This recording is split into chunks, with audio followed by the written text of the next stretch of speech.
And there it is. Roll up, ladies and gentlemen. Gather, come and join. One man went to mow. There it is. Here it is. It is here. I am here. Question is, are you? Be here now. Come participate in the session. See how it unfurls. That situation that often occurs round about this time is occurring again. Come occur with it. Situate yourself with the platform. Thumbs up as you are coming in and share the links as you would. So that is the intro. One man went to mow, the eagle has landed. Water, only water, only water, where they see ma. Water, water, water, water, water, water, water, water, water, water, water. Only water, where they see ma. Hapa o naido. Hapa o naido. Hapa you don't come o.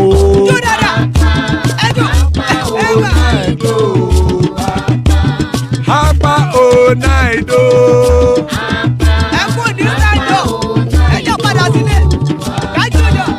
Oro kẹ̀kẹ́ ẹlẹ́mù yé o. Oro kẹ̀kẹ́. Ilé sọ́ni kẹ̀kẹ́ ẹlẹ́mù rẹ o. Oro kẹ̀kẹ́. Bobby master kẹ̀kẹ́ ẹlẹ́mù rẹ o. Oro kẹ̀kẹ́. Chifu Failati kẹ̀kẹ́ ẹlẹ́mù rẹ o. Oro kẹ̀kẹ́. Eruku lẹ̀lẹ̀ ẹlẹ́mù dé. Eruku lẹ̀lẹ̀ ẹlẹ́mù dòde. Eruku lẹ̀lẹ̀ ẹgbẹ́ ẹlẹ́mù dòde ó jàre o. Eruku lẹ̀lẹ̀ ẹlẹ́mù dòde. Eruku lẹ̀lẹ̀ Ghana ti dé ẹgbẹ́ pàdé o. Ọmọ ẹlẹ́yẹ ẹ̀yẹ o ó dilé o. Ọmọ ẹlẹ́yẹ Odúyẹlá ẹ̀yẹ o ó dilé o. Ọmọ ẹlẹ́yẹ Petrosoname ẹ̀yẹ o ó dilé o. Ọmọ ẹlẹ́yẹ Petrosodukẹ ẹ̀yẹ rẹ̀ ó dilé o. Ọmọ ẹlẹ́yẹ ẹlẹ́kọ̀ ọ̀run mú ìní o. Ìgbàlà tí àkùkọ ọ̀run méjì kọ.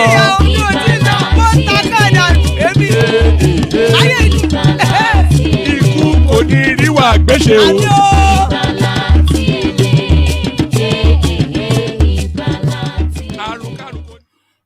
And there it is, potent, powerful prayers by the care guides. Iku koniri wagbeshe, may death not have anything to do with us. Iku koniri wagbeshe, as guys, I bring you this.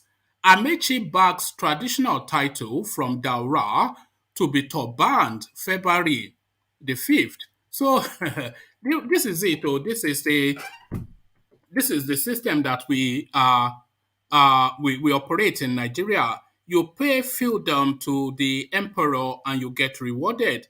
You remember, of course, that this same Rotimi AMAECHI, he went and situated the university for automobiles in Daura. Daura that has no train running through it until Buhari is building this Fulani railway, that has no commercial value. So he took it all the way to Daura and presented the argument that Daura is part of Nigeria. He, of course, had the funnel for corruption, the number one funnel for corruption in Nigeria. And the reward for all that, AMAECHI bags traditional title from Daura to be turbanned on the 5th of February. So there it is right there. There it is right there, and here it is right here. From 2.1 billion left by Jonathan, Buhari depletes excess crude oil account to 35 million naira, dollars rather. So from 2.1 billion dollars left by Jonathan, Buhari depletes excess crude account to 35 million. No. So even, 0.1 is still 100 million. So it's just emptied it completely. But what it was spent on, no one knows, because they just gone in to steal everything. Everything they've stolen. From 2.1 billion left by Jonathan, Buhari depletes excess crude account to $35 million. So quite what that was spent on I will find out just shortly. Be ready to declare bank assets.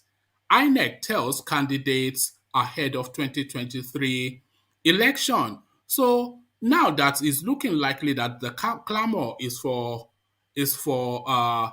power to transit to the south. Suddenly now Mahmoud Yakubu has discovered the rule book of INEC and is now reading through the rule books and is reciting now the rules of INEC to the political space. These rules, of course, were jettisoned totally under the Buhari administration when he was installing Buhari time after time. Because, of course, Buhari was not able to prove qualifying certificate for the minimum threshold of education. He presented a false affidavit. All of this documented in INEC registration form, which automatically disqualifies him, but no rules applied because, of course, he's a Fulani warlord and their leader. So anything just put him in place. So now that his time has elapsed, and he's not leaving office, by the way, Buhari, for reasons of constitution, it's just he's debilitated so heavily by age and ill health. That is why he's leaving office. Otherwise, you can forget any constitution, as we have done since 2015. But now the rule books come back into play. Be ready to declare bank asset. INEC tells candidates ahead of 2023 elections. So that's that. And to this, why I don't want Sunday Igboho to be released. Seriki Fulani. So Seriki Fulani, of course, now he, the overlord of the Nigerian space, and is the determinant over the faith of the average Nigerian. And his word, of course, is law in the Nigeria that we live in today. And that law judgment has now been pronounced, and it's a damning faith from the man from Oyo. Why I don't want Sunday Igboho to be released. Seriki Fulani makes the final damning declaration on Sunday Igboho's faith. So now to this, a tragic story, but Buhari takes a position. So it'll be interesting now to see just how this reads. Buhari mourns murdered 5-year-old Hanifa, asks Justice Ministry to uphold integrity of her case. So now this is a viral narrative within the Nigerian space. That little girl, very pretty little girl, that was sadly done away. But now Buhari now takes a position. Buhari mourns murdered 5-year-old Hanifa, asks Justice Ministry to uphold integrity of her case. So quite how that reads and what is in play there, we'll find out just shortly. So plenty to go through. So kick back, lean back, take it easy, relax, and surrender yourself to the sessions, just for however long it lasts. And make sure you are subscribed and you're thumbing up the like button as well. We're trying to propel the YouTube algorithm. So as we're doing all that, then we provide a little bit of an entertainment before we get into the full throes of it. So to the east and to Python dance.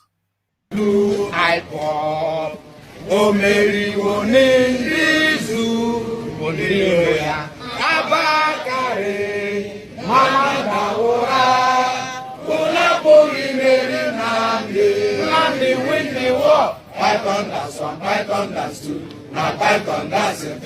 Unaboli Mary Nandi win the war. Python dance 1, Python dance 2, now Python dance 3. Unaboli Mary Nandi bu onye du aimo. O Mary wone nizu ngiro ya abakare. Mamanda ora, Unaburi Mary Nandi win the war. Python dance 1, Python dance 2, now Python dance 3. Unaburi Mary Nandi win the war. Python dance 1, Python dance 2, now Python dance 3. Unaburi Mary Nandi win the war. Python dance 1, Python dance 2, now Python dance 3. Unaboli Mary Nandi win the war. Python dance 1, Python dance 2, now Python dance 3. Unaboli Mary Python dance 1, Python dance 2, and Python dance 3. Unabuhi Meri Nandi. And there you have it. They continue to insist in the East. Python dance, Nnamdi wins the war. Python dance, Nnamdi wins the war. So Python dance, Nnamdi wins the war. As guys, I bring you this. AMAECHI bags traditional title from DAURA to be banned February the 5th.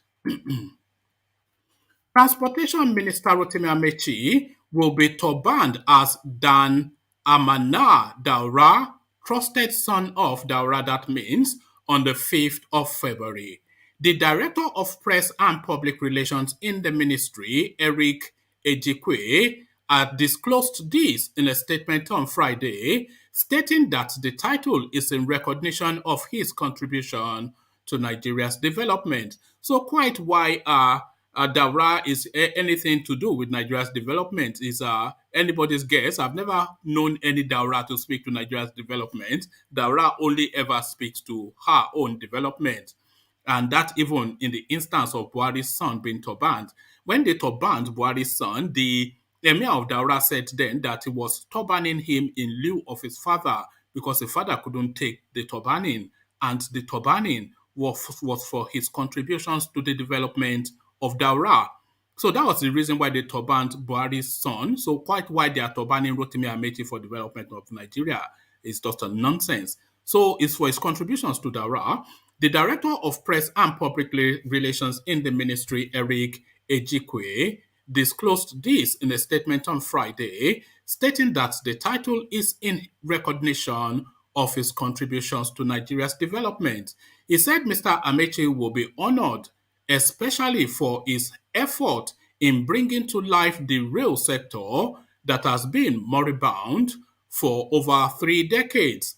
He said the turbaning ceremony would be performed by the Emir of DAURA, Umar Faruk Umar, at the palace in Daura, Katsina State by 11 a.m. The highlight of the occasion will be a royal durbar in honor of the minister and invited dignitaries, the ministry spokesperson said. So there you it's the feudum, it's a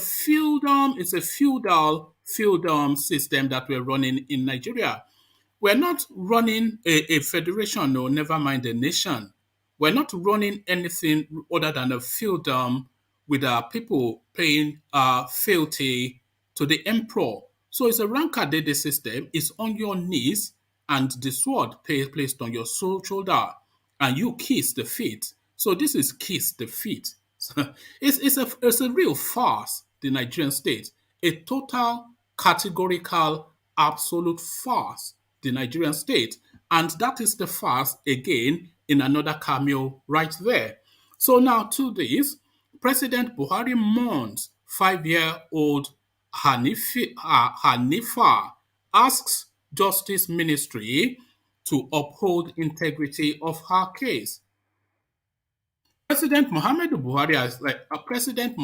Buhari has expressed the nation's condolences to the family of the 5-year-old schoolgirl Hanifa Abubakar, whose body was discovered in a shallow grave in Kano after near 2 months of fruitless search. In a statement released by his media aide, Garba Shehu, the president in the same breath praised the work of the police and the Secret Service in unraveling the mystery behind the disappearance of Hanifa, and particularly for the arrest of her teacher and his other accomplices suspected of the child's kidnap and murder. Buhari said the family and the whole nation would follow up on Hanifa's travail every day since her disappearance in December last year. We're hoping the President Buhari said the family and the whole nation, which followed up on Hanifa's travail every day since her disappearance in December last year, were hoping for the girl to have been rescued alive and well, adding that, however, that the very thorough and painstaking detective operation by the law enforcement bodies leading to the discovery of the corpse and the arrest of the suspects, who have already made confessions, were commendable, calling it an achievement that should instill more public confidence in the authorities. When breakthroughs like this happen, people will talk differently of law enforcement, the president said. President Buhari prayed for the repose of the soul of the little schoolgirl and urged her parents to bear the loss with courage and fortitude in God. The president urged the police and Ministry of Justice to uphold the integrity of the detective work that busted the case by preparing well and presenting a good case that will earn the respect of the court. So I'm bringing you this story, one, because it's a recurring decimal within the Nigerian space. This is a story that moves us all, moves me, especially pretty little girl, the future ahead of her, now snuffed out age 5. So just a real trauma there. But then that is not sadly peculiar or unusual. This is a recurring decimal within the Nigerian space. But why has Buhari been moved especially to respond to this particular one? Every single day we hear about Uchenna and Fadeke being savaged and ravaged. Every single day we never hear from Malam Buhari. But Hanifa, there it is. May her soul rest in peace, but again, Hanifa, and there it is. So there it is, and here it is. From $2.1 billion left by Jonathan, Buhari depletes excess crude account to $35 million. The Muhammadu Buhari regime has steeply depleted Nigeria's excess crude account to $35.8 million from over $2 billion left by former President Goodluck Jonathan in 2015. Clem Agba, Minister of State for Budget and National Planning, made this known at the National Economic Council meeting in Abuja. Nigeria's excess crude oil account balance as at the 17th of January 2022 stands at $35.8 million. Stabilization account balance as of 17th January 2022 stands at $30 billion, $30.6 billion. Development of Natural Resources account balance as at 17th January 2022 stands at, I do beg your pardon. So the crude account starts at, let me take that entirely all over again, actually, because they've conflated the dollars with the naira. So Nigeria's excess crude account balance as at 17th of January 2022 stands at $37.8 million. Stabilization account balance as at 17th of January 2022 stands at 30 billion, but this is naira. So 30 billion naira, so not real money. Development of Natural Resources account as at the 17th of January 2022 stands at 42 billion naira, Mr. Agba disclosed. The ECA balance, so that is the excess crude oil account balance, which stood at $60 million as at October 2021, has been depleted further to $35 million. The excess crude balance, which stood at $60 million in October 2021, has been depleted further to $35 million, plunging the nation's economy into regress. Former President Olusegun Obasanjo conceived the ECA in 2004 to document the nation's excess crude revenue from crude oil. Before Mr. Buhari's assumption of office, the account balance stood at $3.6 billion in February 2014, one of the highest balance in record. The paltry status of the ECA has again raised criticism about Mr. Buhari's incompetence to utilize the nation's resources judiciously. His regime so far has been characterized with heavy borrowing, looting, insecurity, inflation, heavy hike in food prices, and overall unrest. The Economist in 2021 described Buhari as an inept leader whose fiscal policies had regressed the nation's economy and whose fight against terrorism ends on the lips. Mr. Buhari, who was elected in 2015, turned an oil shock into a recession by propping up the naira and barring many imports in the hope that this would spur domestic production. Instead, he sent annual food inflation soaring above 20%, wrote the London-based publication. In addition to depleting the ECA, the Buhari regime has become notorious for borrowing heavily from countries like China, France, Japan, India, and Germany. As at June 2021, Nigeria was owing a staggering 4.26 billion naira to the $4.26 billion to these five countries. In October 2021, Finance Minister Zainab Ahmed expressed her discomfort that the nation exceeded her borrowing threshold. We are very uncomfortable at the fact that we have borrowed at the quantum exceeding the threshold that is outlined by the Fiscal Responsibility Act, said Mrs. Ahmed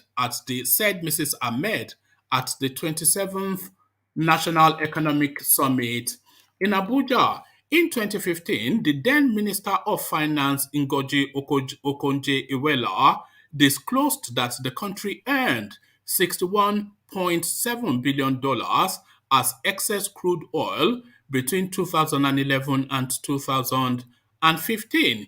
Mrs. Okonjo-Iweala, who is now the president of the World Trade Organization, said Nigeria earned about $18.14 billion in 2011, 18.1.6 in 2012, etc., etc. So there it is, right there. Buhari has just, what more do I even need to say? The figures tell their own narrative. I cannot add or remove from what you've just heard. The guy, he came in, met $2.1 billion in the excess crude account, and he wiped it out immediately. Immediately, he just wiped it out. He and his cabal. Be ready to declare your bank asset. Inec tells candidates ahead of 2023 election. The Independent National Electoral Commission on Friday said it would beam its searchlight on politicians and political parties to track the sources of funds for their campaign in the 2023 general election. Correspondent report. The commission, therefore, promised to establish a committee to monitor election expenditure ahead of the exercise. Chairman of INEC Mahmood Yakubu, represented by a National Commissioner Kunle Ajayi, stated this in Abuja during a policy roundtable conference on the political campaign finance organized by Electoral Reform, an organ of the Initiative for Research, Innovation and Advocacy in Development, with support from Makata Foundation. He said, as long as we have not notified anybody that the race to the 2023 general election has started, we are not aware of what anybody is doing. We follow the law strictly. We have not officially declared notice for the 2023 general election, but when we so declare, we will put our monitoring committees to motion, like the Central Bank of Nigeria, DSS, EFCC, the ICPC, commercial banks, and other law enforcement agencies. We have that plan already. Every candidate must be made to declare his bank asset. That is where they draw out their money. So we will make them present their statement of account right from the onstart. we will make it mandatory for them to turn in their bank statements so that if they say they are doing billboards and the account remains the same, then there is a problem. So I don't quite know what that means. That's just a total nonsense so far. The INEC chairman also said the agency would also monitor the movement of money on election day to help tackle vote buying at the poll. So just look at that as a statement. On the eve of the 2019 elections, 2 billion vans were seen on the eve, that is, of the presidential election, just the day before votes were to be were to be casted. 2 billion vans were seen entering the premises, the residence of the chairman and the leader of the APC, Bola Tinubu. So where was this policy then? To then strike that party out of the ballot. Where was this policy? But then, of course, Malam Buhari was in play. So the INEC chairman also said the agency would also monitor the movement of money on election days to help tackle vote buying at polling units. Mahmood said that through the Economic and Financial Crimes Commission, commercial banks would be mandated to report all suspicious transactions ahead of the election. The INEC chairman also threatened to prosecute any bank that failed to cooperate. Speaking on the issue of vote buying, Mahmoud said, "We are going to establish financial monitoring teams. They will be amongst the electorate, but the politicians, won't know. We are going to do it in a way that the influence of money will be reduced because we want to make the electoral field a level playing ground for both rich and poor candidates and electorates. Everybody will go on an equal economic level so that you won't influence the voting pattern." So that is the nonsensity that we're hearing from the yam head, from wherever he's from. Why, and this now the last readout, why I don't want Sunday Igboho to be released. Seriki Fulani speaks to the faith of the Yoruba man. Seriki Fulani in Ibarapa land, Alhaji Saliu Abdulkadir, who was evicted from his Igangan residence this day last year, says the daring nature of Sunday Adeyemo, a Yoruba youth leader better known as Sunday Igboho, is why he is opposed to his release. Correspondents report that the evicted Sakin Fulani, who has relocated to Ilorin, Kwara State since the incident, whilst speaking on the earlier quit notice issued by Igboho prior to his eviction, explained that he did not handle the eviction notice with levity. According to him, he got assurance from the Oyo State government after the quit notice, but he was surprised that Igboho carried out his threat without anybody challenging him. He told correspondent pardon me. He told correspondents in a report published on Saturday, "For those 7 days, the state government sent 14 police officers to us and they were guiding us, but the police officers were overpowered by Igboho's men. That is why I don't support the call for the release of Igboho. I am sure he must be regretting his actions now. Any Nigerian can live in any part of the country, and I have always said that there are criminals everywhere. There are criminals amongst Yorubas, just like we have amongst the Fulani people. This is where we expected the government to come in and fish out those who are criminally minded." Abdikadir said 1 year later he still hoped that justice would be served and he would be compensated for the properties lost during the crisis. Igboho is currently being detained in a prison facility in the Republic of Benin after he was arrested with Rocco, his wife, at Benin International Airport, Cotonou, whilst he was on his way to Germany in July 2021. He had been declared wanted by the Nigerian authorities for his separatist activities. Igboho's wife has since been released. So the fate of Sunday Igboho, of course, to be determined by some Fulani character called Seriki Fulani, and that is now where the Yoruba people find themselves. A real travesty. Ajale Koko, I see you. Dan, I see you. Xero, I see you. And Thomas, I see you. So let's go to Mr. Dan first. Good to see you, Dan. Good to have you. Dan, are you there?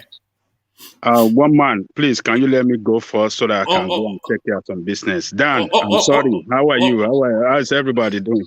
all right, quickly to it, then Ajale Koko, to that Igboho space, his fate now been determined by a guy called Seriki Fulani, that he doesn't want Igboho in Yoruba land anymore, and he wants him kept in perpetuity in a Benin prison. What are you making of that? Igboho's fate is not in his hand. I think the man is just talking nonsense. I could believe some people that Igboho's fate is in the hand of Nigerian government because we cannot rule out the fact that Nigerian government have hand in the detention of Igboho in Republic of Benin. We cannot rule out that fact. So, but we are still hoping that Republic of Benin will release him soon because their judiciary over there have not found any criminality. But what influence do you think this guy think he has to state that he would not support the release of Sunday Igboho? What does he feel that his support of that release means? And what do you think it means wanting to be compensated? They were notorious for kidnapping in that space to the point that they even kidnapped the son of the Oba or Obale of that area, and they traced it to this guy and his group. And he lords it over them. So what do you think it means by what he's saying, essentially that he's not yet ready to release him? What do you think he's speaking to? Well, he's a Fulani man, and I believe that the man at the helm of affair in Nigeria is a Fulani, and the president has not, by every action he has been taking, has shown that we favor Fulani interests over the interests of other tribes in the country. So I think that is why this man is talking in this way. But to say that he is directly involved or is have a direct influence over the detention and possibly the release is I don't want to buy into that. If he feels that his words do not hold sway, then what? Because I'm reading it that he's signaling to the space that look, this guy, you know that the Fulanis, they have that omata sort of something that this guy has wronged me and I don't want him released yet, is what I think signaling to his clan. Yes, I agree with you. That is signaling that to them that I've suffered. I've suffered so much. I've been driven out by this Igbo was the one behind my banishment, or how can I call it, by his removal, or how do I put it, by his kicking out from Igogon. And expunging. What? They expunge him. I said they expunge him. Oh yeah. So he should suffer the same fate as well and be kept in detention. So he could, but all we know is that the reason why the government is detained, has detained why Nigerian government has colluded with Republic of Benin to detain him is because they don't want Yoruba nation to emerge, because they saw that the way Igboho and his team were campaigning for Yoruba nation, they were gaining ground, and they have to stop it as quick as possible, because that agitation is a threat to politicians and their political interests in Nigeria. So, but this man... Woman, can I counter Ajali Koko? Can I counter Ajali Koko? Carry on, but I think Ajali Koko is in a hurry, so you have to be sharpish about it. No, yes, I before I forgot my thoughts. Ajali Koko, if you remember some months ago, we talked about Igboho. I said Nigerian aunt is in his detention in Benin Republic. You argue with me for almost 10 minutes, if you remember. Now you are agreeing with me now that Nigerian aunt is in his detention in Benin Republic. Do you remember that day? So you are claiming your victory, Abi? Are you claiming your victory? Look at this guy. One man. Because I said it that day. You can't rule out Nigerian aunt in this man's detention. Ajali Koko argue with me almost 10 minutes. We almost fought that day. So now you are agreeing with me. Continue your speech. Ajali Koko was right then, and Ajali Koko is right now, because Ajali Koko is always right. So back to you, Ajali Koko. Don't mind him. You don't mind the rascality of the youth. One man.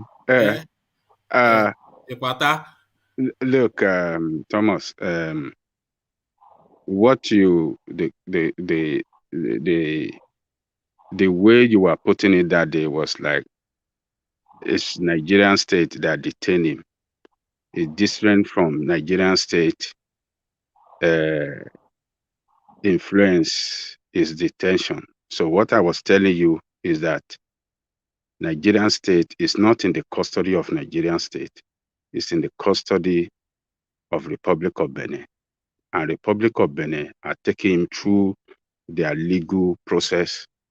And the legal process of Republic of Benin is showing that Sunday Igboho has no question to answer, because they are taking him through, and the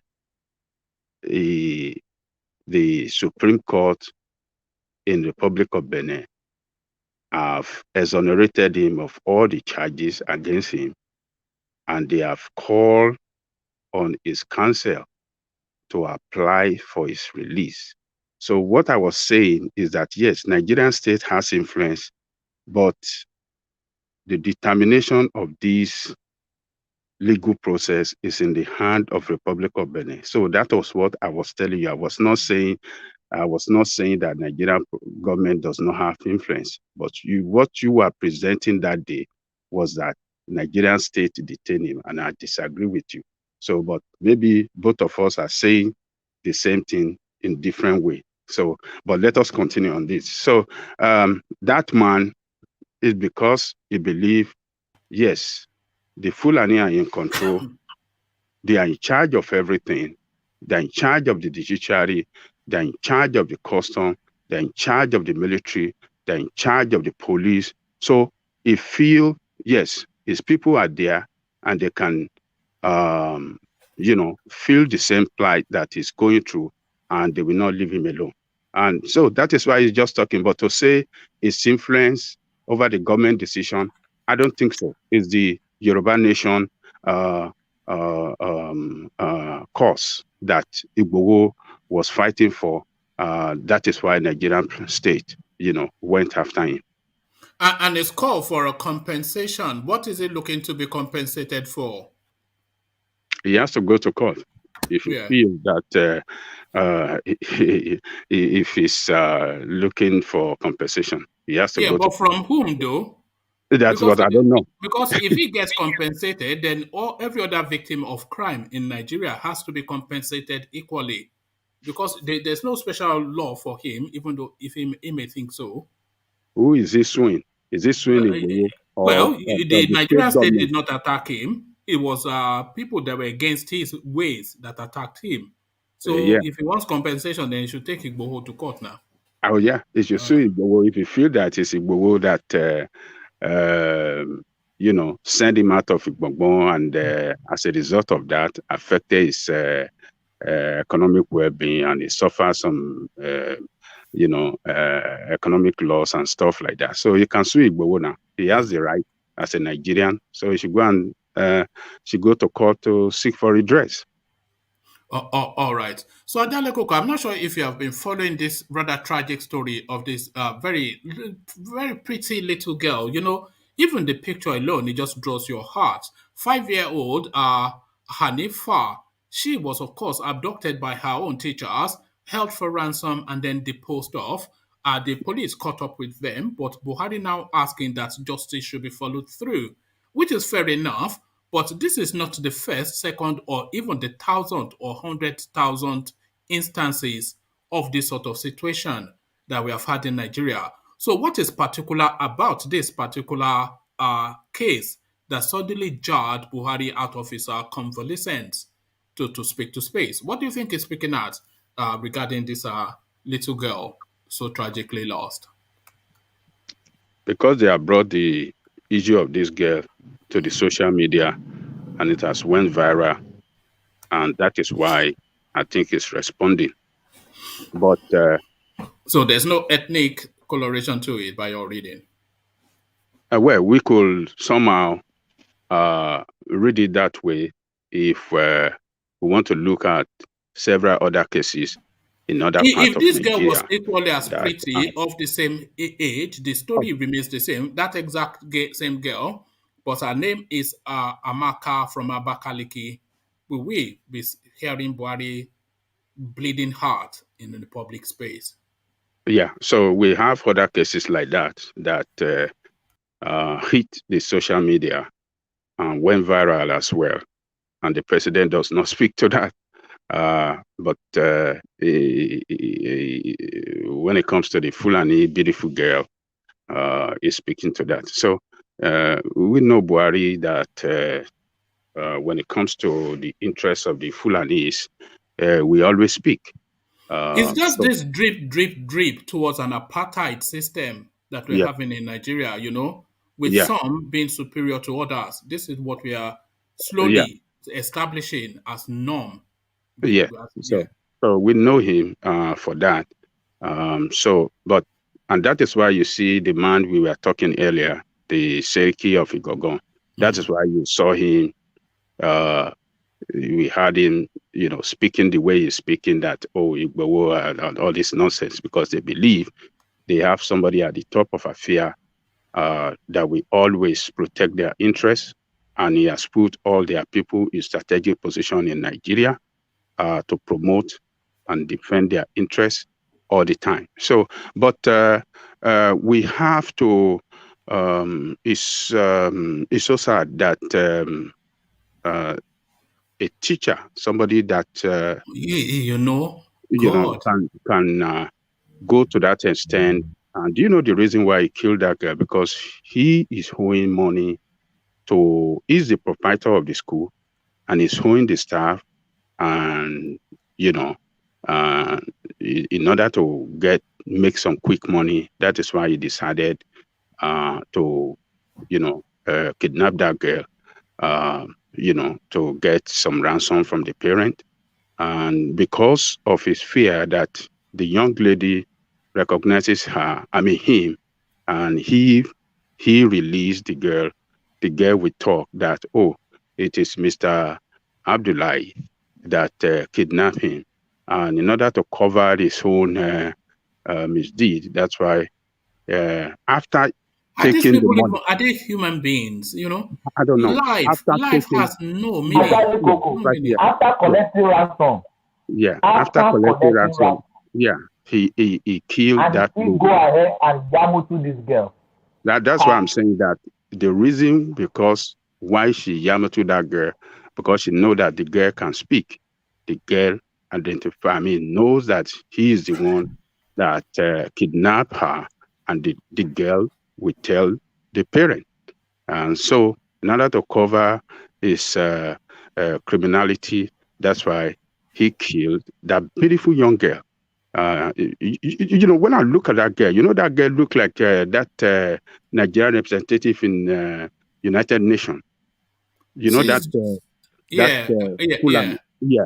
She's just so pretty. She's just so pretty, Not that if she wasn't pretty, but she's just so pretty, Just so. Let me and tell look you, at her eyes. So much life in those eyes, If you put their picture side by side, she looked like that woman. When I saw it, I said, "This lady." What came to my mind was that is it the granddaughter of this woman? She looked like that woman. She looked exactly. If you can pull up the picture and put the picture of that lady, but this young girl, by that, she looked exactly like that. So when I saw, I said, is this young lady the granddaughter of this woman? But later I discovered that they are not related. But it's unfortunate. And the fact that it's the teacher is just unforgivable, because we hand over our children to the schools in absolute trust that, look, you have charge of our word, and yes. we're placing a lot in terms of responsibility and trust in the hands of the teachers. When you take your children and you throw them into the school and they go into the arms of their teachers, it's a lot of trust. Yes. But then it shouldn't have been the teacher, It shouldn't have happened, but it definitely should not have been the teacher. It's unforgivable. After home, school is another place that we should see as the safest place for our children. After our home, there's no any other places that are so safe for our children other than those two places, our home and the school. Those are the two places that we should regard as the safest place for our children. But when you have in school a teacher doing this to a young girl, that man should not live in that society. It should be eliminated. It should not be allowed to live among us. It should be used. And look at it now. The money that is after, the reputation that is trying to protect, everything. Yeah. What has he done? And not just him now, his whole family, they carry now this burden of his crime. Yeah. But we have to still commend the president for speaking to this issue, but I wish when any other case around the country happen like this, he should speak to it as well, so that parents across the country can see the president as a reliable partner and a person that is we always protect the interests of everybody, irrespective of their tribe. All right, thank you. So nearly 70 people watching, but about 13 people thumbed up. So you can see it on your screens yourself. So those figures don't correlate. So thumbs up just to match those figures up. As I take Ajanle Koko to this next talking point, ROTIMI AMAECHI to be banned as a favored son of DAURA. So what are you making of that? ROTIMI AMAECHI from River State. What are you making of that? So, well, politicians, they will always buy title, traditional title, chieftaincy title everywhere in the country in order to, in order to spread their political influence and to promote their political empire. So, is this him playing towards 2023? Is this him? He's trying to, get the only way. Accepting that title will get him closer to the people in Katsina State and the people in the North, so that at any time he wants to contest for a national position, like the presidency, so he can consult with people over there, to help his ambition. This is what they do. All the politicians all over the country, they buy titles, they get titles everywhere. It's their that is their style, and we all know that. So all of them have title everywhere in their state, in their community, in across their state, and everywhere in the country. So it's a way of promoting their political empire and political influence. So, okay. Congratulations to Seriki Fulani. I mean, what's the title? What is you can as well call him Seriki Fulani. It doesn't make any difference. It's just Seriki Fulani, whatever, Some Igbo guy is the Seriki of Katsina. He's also this is it, this is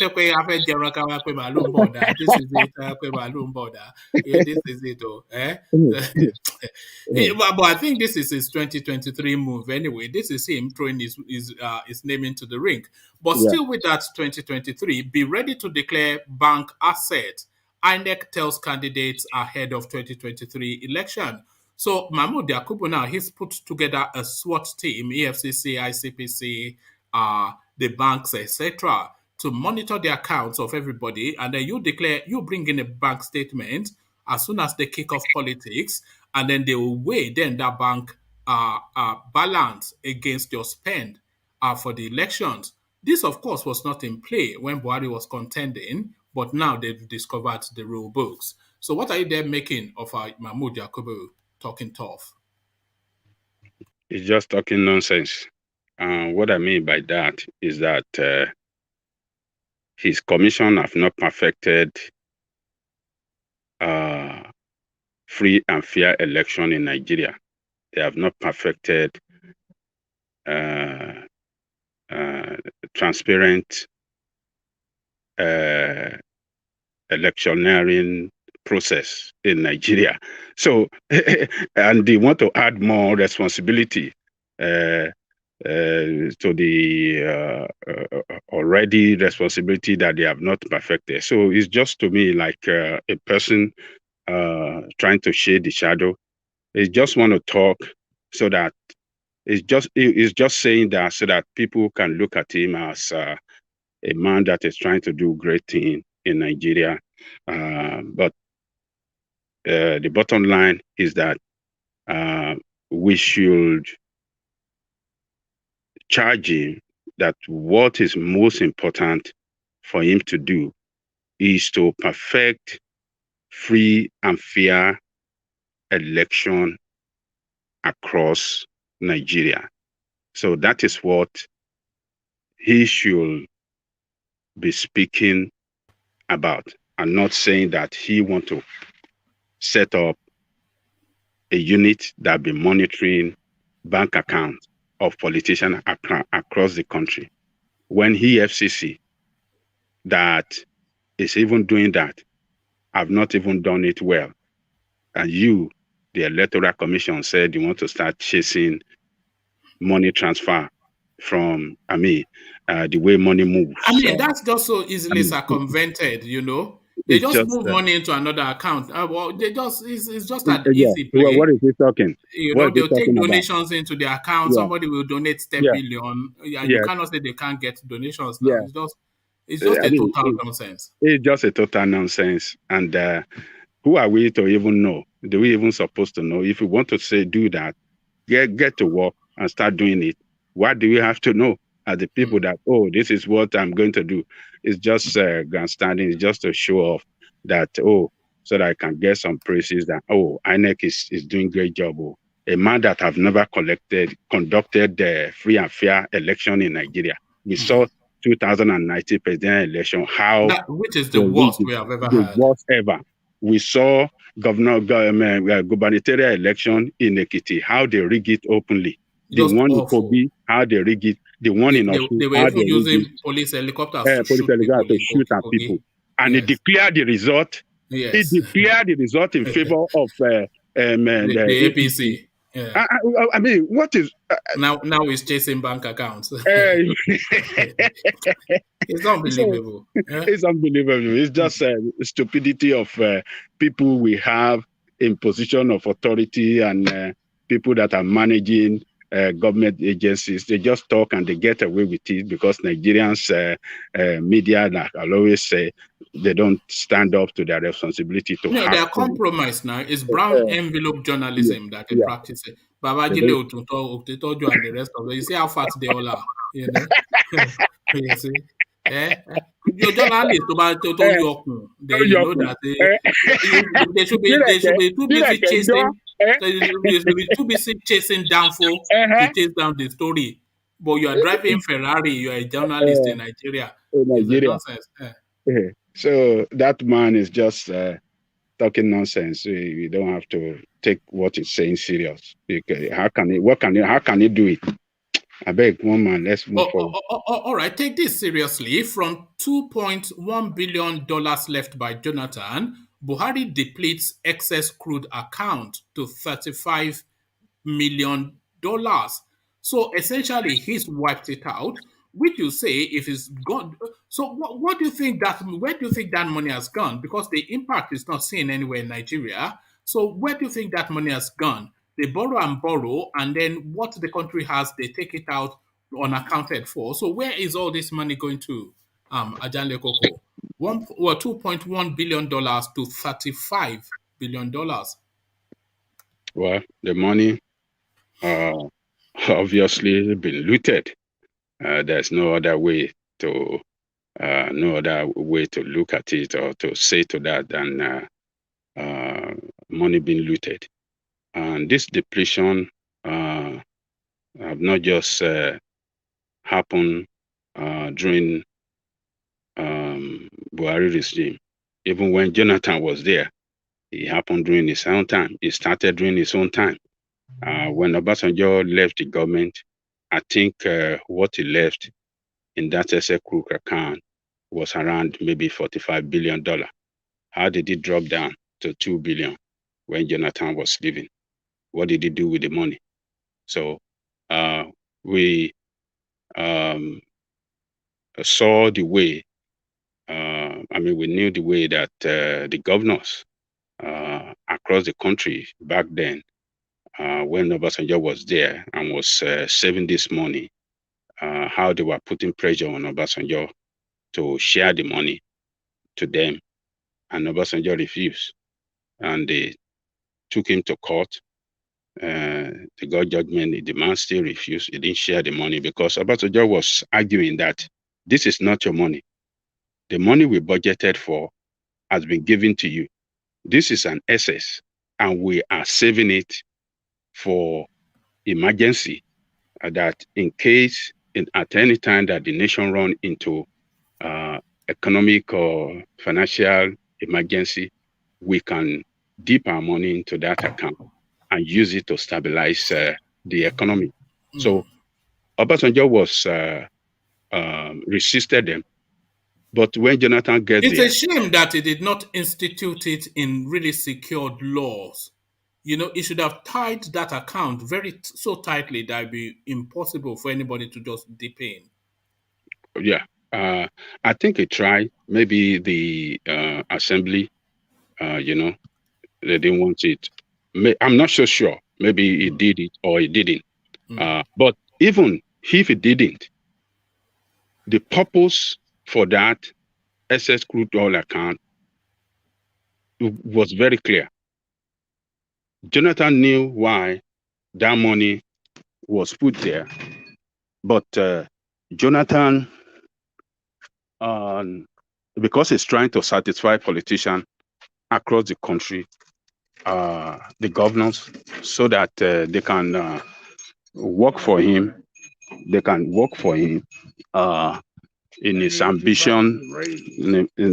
They can work for him to promote his presidential ambition. So he promoted it. I mean, he make it. He approved that money for them and let them steal that money He shared the money among them. He shared the money among them. So that is what happened. He should have resisted them. He should have damned the country, the what do you call it? The Supreme Court judgment, and keep the money there, because that is the money of the people. They have already been given their monthly allocation based on the budget, and that should be enough for them. And that is what Jonathan did. So he was the one that started running down that money. So Buhari came and he finished the job by looting the entire money. So what do we do? So it's from Jonathan time that it started. If Obasanjo, like you are saying, one man did not put in law to have tied that money down, that is what he should have done. You understand what I'm saying? That is because what he knows these people. He knows what they are like. Yes. Because when Abdul Salami took over from Abacha, they were taking bullion vans to central bank to load it up with money. This was what they did.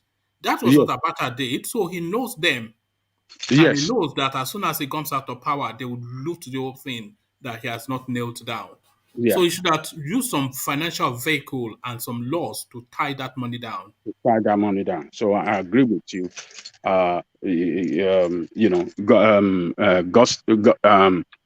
Governance is continuum.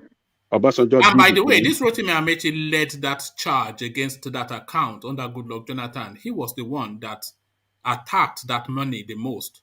Because remember, he was the head of the governors. The governors, yeah. So, don't you think the next president can veto it? Veto what? No, if you tie it up, if the kind of veto outside of his powers now, if you remove, that's what I'm saying, that he should have instituted it in such a way that it cannot be vetoed. Yeah. Hide it in the constitution somewhere. Yes. Yeah. So, but it's unfortunate that all of them don't believe in saving for the future of that country. And that was what Obasanjo was trying to do. But look at what they did. They destroy it. People that came after him destroy every good thing that man has put in place to help. So we're losing you somewhat, Ajanle Koko. Hello? Hold on one minute. Yeah. Take my mic here. It better now? Yeah, that's better. Okay. So unfortunately, Jonathan did not put up a strong fight against the criminals. He should have took up that courage to say, no, I'm not giving you the money.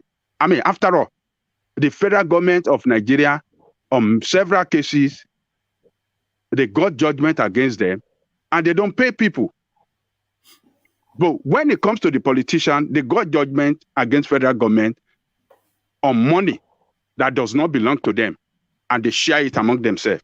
This is the way these people are. They are unpatriotic to that country, and they are not competent to run to manage the affair of the country. All they are after is what they can grab and grab for themselves alone. Imagine how much. I think that amount was like $45 billion. At one point. At the point when Obasanjo was living. And it during the Jonathan time, how do you even just steal that? You know what happens is there's so many of them looking to steal. And these people are not looking to steal to be wealthy anymore to secure their lives. They are looking out to steal as competition. So if you are a 5 times dollar billionaire over, and I think I'm equal to you, I want to then steal to be 5 times $5 billion and more to match and exceed you. And then if you think that about 10,000 of them like that, all of them dollar billionaires off the back of just this Niger Delta oil wealth, You know, so that's One man. yeah. One man. Sometimes I go when I said we should just adapt a capital offense. You said no. Yeah, If but a it's not a capital capital. offense is one man, why are you saying this? We have it in Asia. Yeah, we are We not have Asian, and they capital are offense, barbarians in Asia. We are not but barbarians. if we have capital offense, these people will be scared to steal this money. That is just my. You know my problem with capital capital punishment. My objection to capital punishment is Capital miscarriage. punishment, yeah. Yeah, it is miscarriage of justice. So there's no recourse under capital punishment for miscarriage of Punishment. justice. Yes.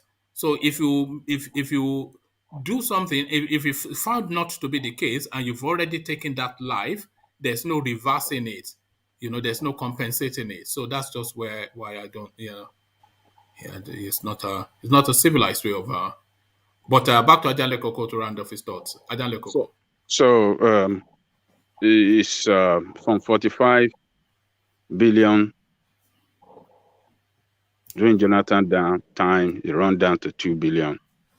If Jonathan had been the person in charge of the nation today, he would have run everything out too. So this politician, I don't think so. But continue with your point.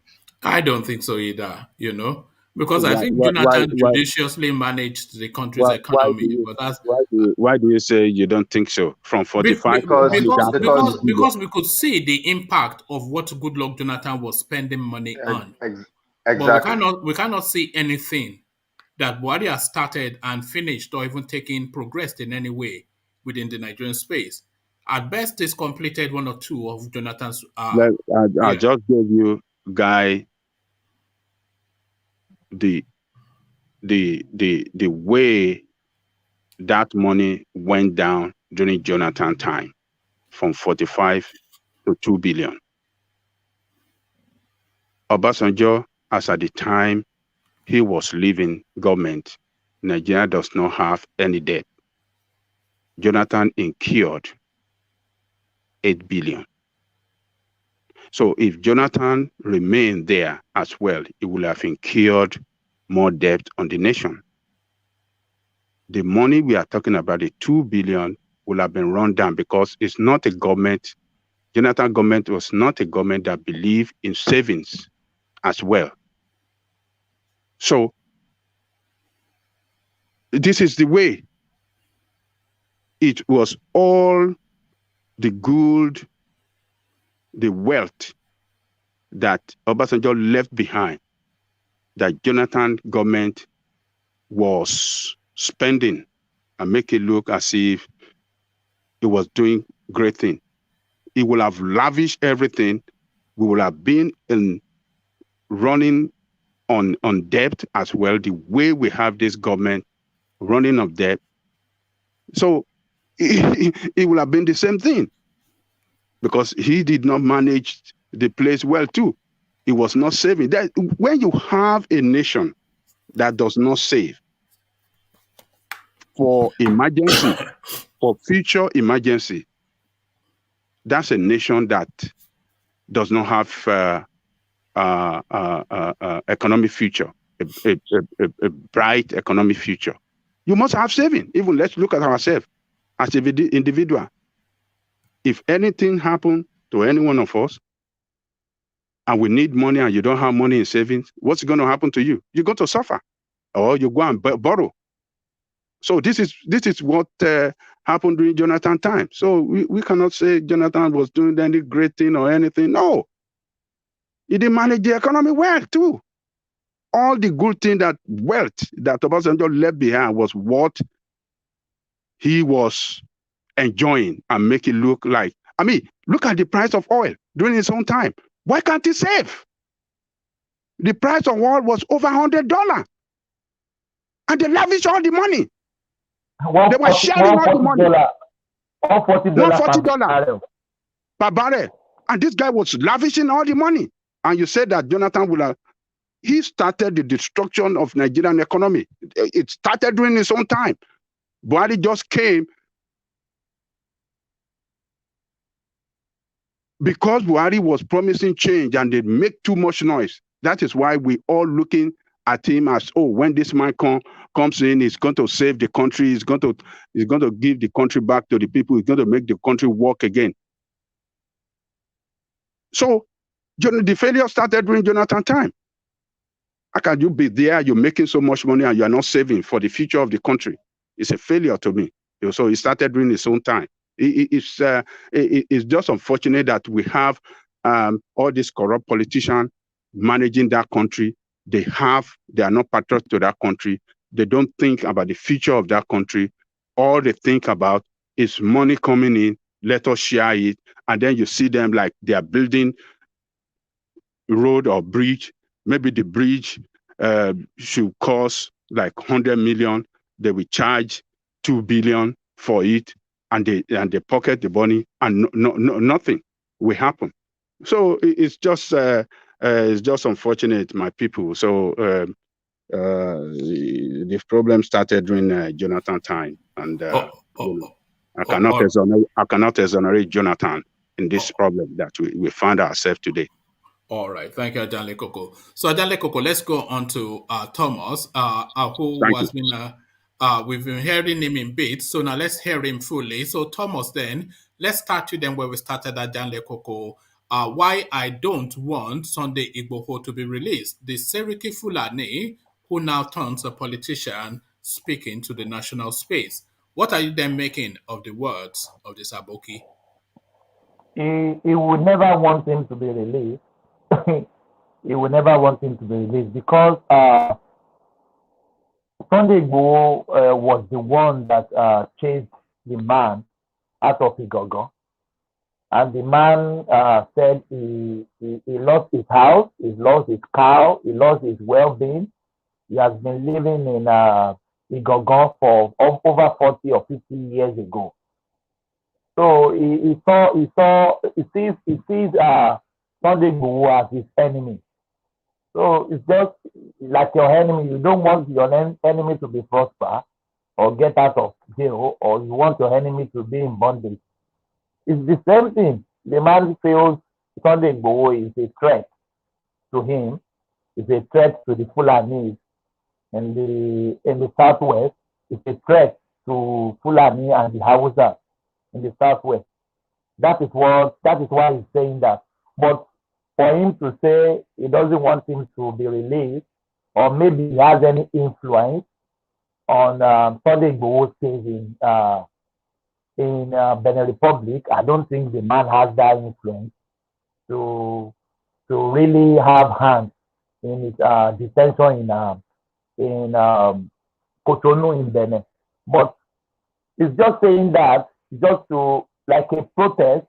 And you remember, since Nigerian court, it is federal court, High Court in Ibadan, has awarded Sunday Igboho 20 billion naira.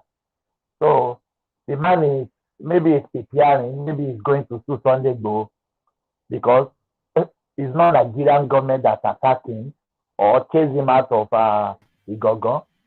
As Ajanle Koko correctly said, maybe the man is just coming out. So if Sunday Igboho finally got the 20 billion naira, maybe he could sue him for damages. Do you think that is what he's targeting? It was his own cause. That is what the man is targeting. Because that 20 billion is what he wants out of the money. So the man has been silent since from time. Now he's thought now the guy. Why is that man not even in jail? Because he has a lot of charges leveled against him in that Igongon area, and he just walks away casually to Kwara to be threatening people from Ilorin. It's just the lawlessness of it, you know. One man who we arresting, who we champion the arrest. Is it not the commander-in-chief of the armed forces, Mr. Integrity, as Ajanle Koko call Buhari? Is it not the one that will champion it? He's the one that will champion the arrest. And if they arrest anyone today, if Buhari said they should release them, who will go against him? So the man can't be in jail because Buhari is the one in the helm of affairs up there. So they can perpetrate all their evils and they can get away with it. So the man he has his own focus. He has his own target. So if it could finally sue Sunday Igboho at the end of the day, if the man finally gets the 30 billion, which I know he will not get it. Nigerian government is a lawless country. They will never pay you. I cite the example of Babasue. The Nigerian court awarded him some money for compensation for how NDLA treated him. The man didn't get the money till the man died. So Nigerian government has never paid anything as any court has ruled against them because they have the power, they have the veto power. So the man is just talking rubbish. He doesn't have any influence in his case in Benin Republic, but the man he took Sunday Igboho as his enemy. So he can speak anything, anyhow he wants. Oh, all right, thank you. So, Thomas, let me go on to X0, and I want to put to you, X0, the ROTIMI AMAECHI turbanning in DAURA. So, quite a very odd thing. I mean, you know, there's no correlation. ROTIMI AMAECHI, a man from the creeks, DAURA, a space in the desert. You know, what exactly? But then, of course, ROTIMI AMAECHI, the transport minister, who has cited the Transportation University in DAURA against public opprobrium that why would you place such an important institution in a place that is just in the middle of nowhere that has nothing to offer. So all of that in the mix, ROTIMI AMAECHI to be banned on the 5th of February. What says you, X0? This man, ROTIMI AMAECHI, he has been a laughingstock for a while now. I'll chronicle some of his activities and why I think the way I feel the way I feel about him. You know, there was a time that his audio leaked where he was, you know, talking about the current president of Nigeria and how he doesn't seem to care about all the criticisms and the cries of the people. You know, one of the major statements he made in that leak was, Buhari, farmers are crying, bricklayers are crying. You know, he just mentioned that everybody is crying in this administration. I think ever since that leak, this administration has not found him trustworthy. They could not, you know, the Fulanis, once you are not even their tribe, they cannot put you into their inner caucus. And when you go out leaking those kind of secrets, you know that you are just there to fill up the space. You're just statistics. They just use you, but you will never be anything. So I don't think AMAECHI is trying to get at being the president, or I don't think he has any political ambition in that chieftaincy title. I've heard him mentioned. I've heard him mentioned in the 2023 discussions. No, anybody who's going to be in 2023 would have already. You would have started hearing their names now. There's no gimmick in coming out late. You are no Superman. Even a Superman wants to become president in Nigeria, you start hearing his name in 2021. So I don't think there's anybody who's going to say we don't know those who want to come out in 2023, unless you are from a small party. But all the bigger parties, we already know the options they have. You know, so I think AMAECHI, they just want to compensate him with that.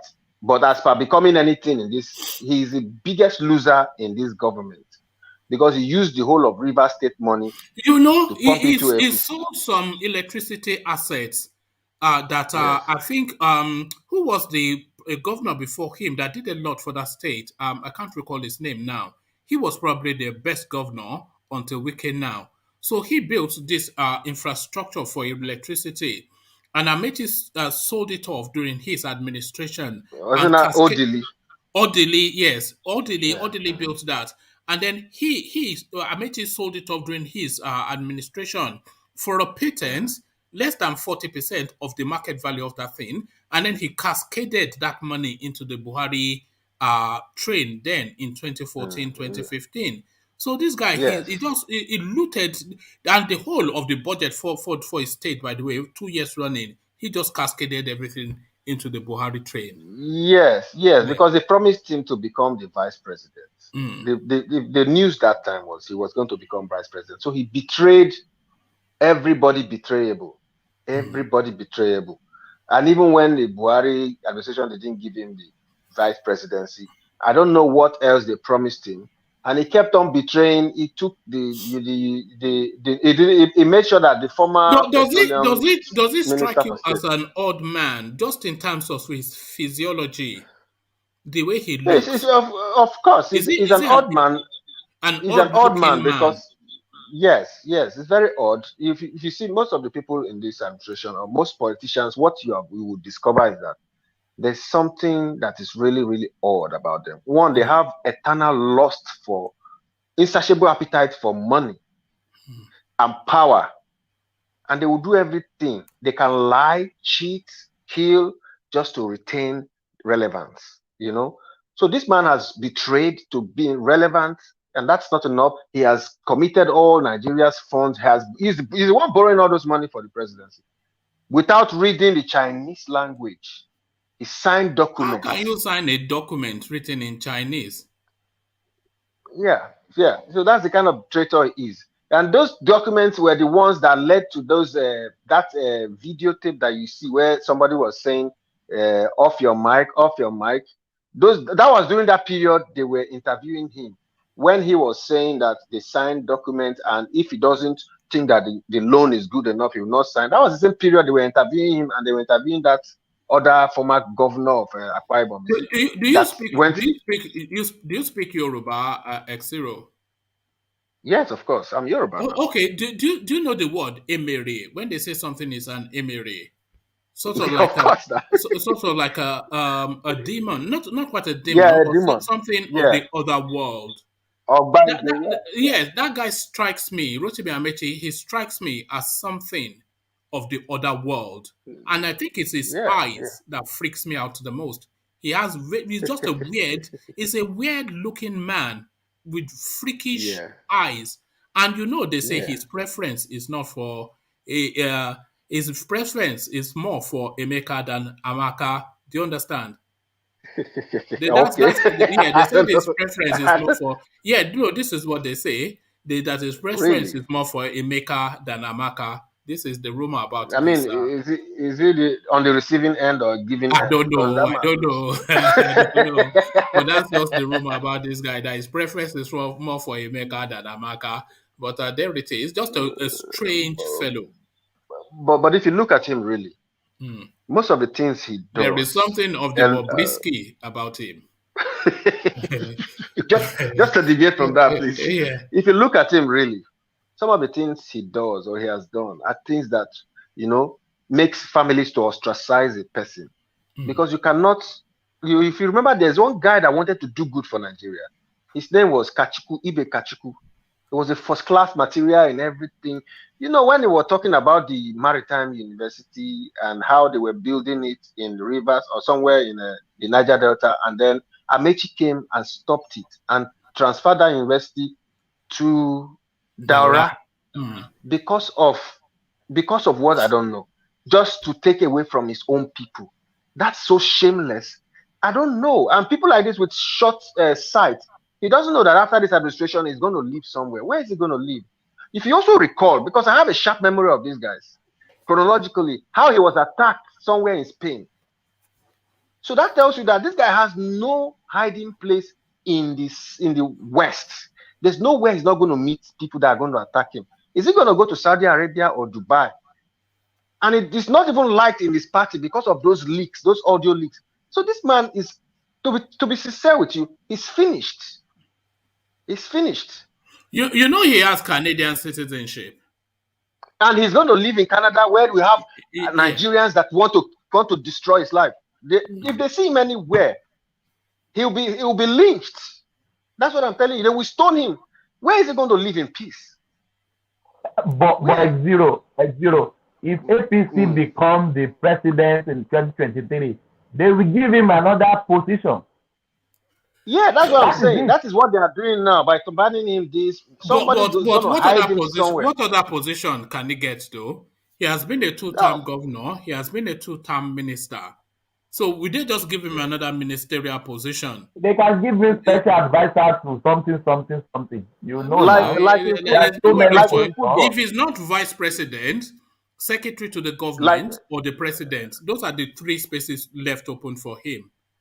So like in football, other persons go to the Senate and sleep with the rest of as they and fall asleep as they all like do. Like in football, when you end up to a certain level, the club start negotiating downward review to be so that that was how they got rid of that was how they got rid of Messi.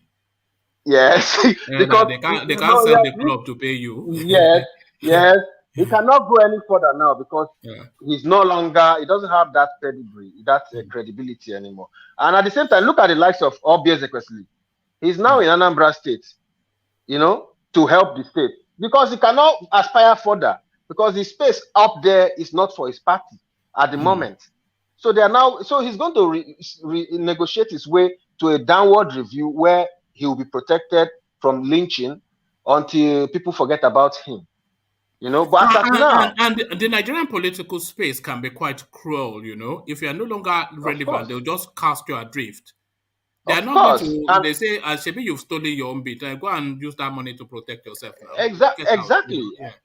Exactly. And then when you are dealing with a Buhari already knows that you cannot hold him to ransom because if you just bring out your file, you stole money. Even if you stole that money for the APC, he will tell you that he didn't ask you to steal for him. Do you know that is part of the issues that Buhari is having with Tinubu? He finds Tinubu to corrupt, knowing full well that it was that corruption that Tinubu committed that propelled him, Buhari, into power. But now he finds him too smelly. So now that you have used him, now he's smelling to you. Of course. Buhari is a user. Even these Fulani people, headsmen that were killing everywhere, do you see now they have retracted? They are now begging for, because Buhari has used everybody. And now Buhari is safe. He's going to claim dementia and everybody's going to. Yes, it's going to turn his back on those Fulani headsmen. And in the last of his administration, he's going to savage them. That is what he will do. Seriously. Because Buhari himself, he has a hidden anger towards Nigeria for what they did to his first military administration. You know how they yanked him up without allowing him to complete. And he's a vengeful man. It's not he's a vindictive man. He even says that he came in, he arrested people who stole money. The government said, no, you have to try them. So he had to release them. So he's angry that this time around, he's not going to arrest. He's going to allow the law to deal with them. But he's protecting his own those he's using. Do you think it's essentially a revenge mission administration? That of course, Buhari was the revenge mission. Buhari was not having that much money when he left power. Now the kind of money he's stealing, that Buhari is stealing, it's not fraud. You know they said his son is the richest son of a president, the fourth richest son of a ruler in the world. This use of known source of income. Of course. Buhari is stealing left, right, and center, but you will not pinpoint one thing to him because it is his collaborators. But Buhari has ensured his generations, 5 more generations to come, will never work. That is what he has come to do, just to steal, because he realizes that Nigerians have turned their backs on him before. When he came in, arrested people, without trying, and said, you stole, go in here, you stole. And then they turned their back on him and they even reduced his tenure and they removed him. Now he came in to steal, period. Look at the kind of money we are stealing. Look at the kind of money they are stealing. They are borrowing. No human being, even you will not advise your child to go borrowing money to sustain his family. You tell him if you don't have, well, eat 101.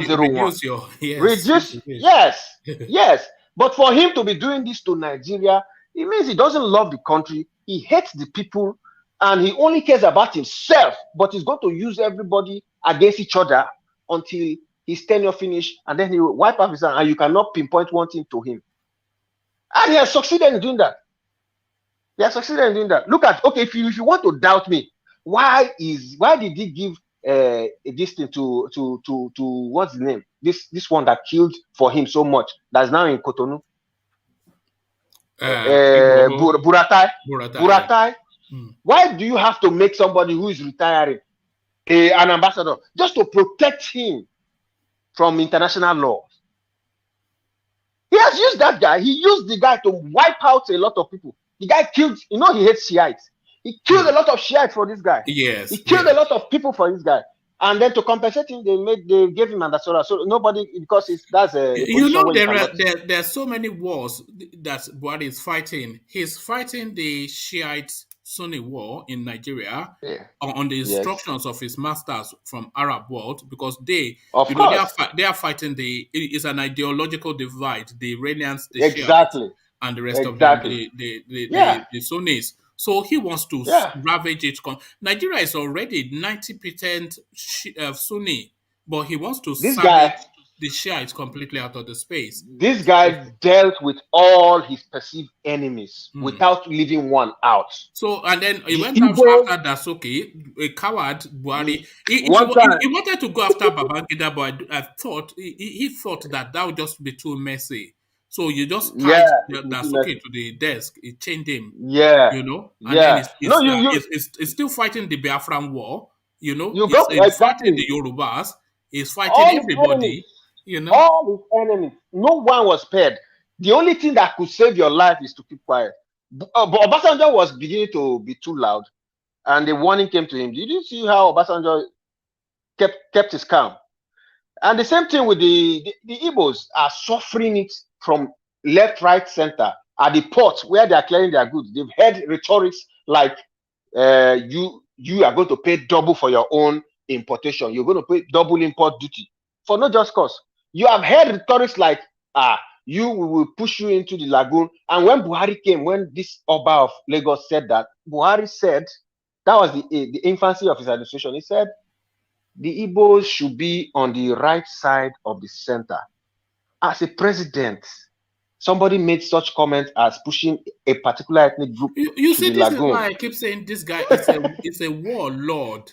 He's not really a president. And I don't say that to be disparaging.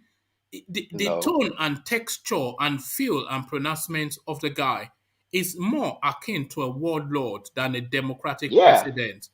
So he's fighting tribal and religious sentiments and biases and prejudices. Of course. So this is what he's fighting. And it's a man in his 80s. So he's not learning anything new. What he has always he doesn't want to.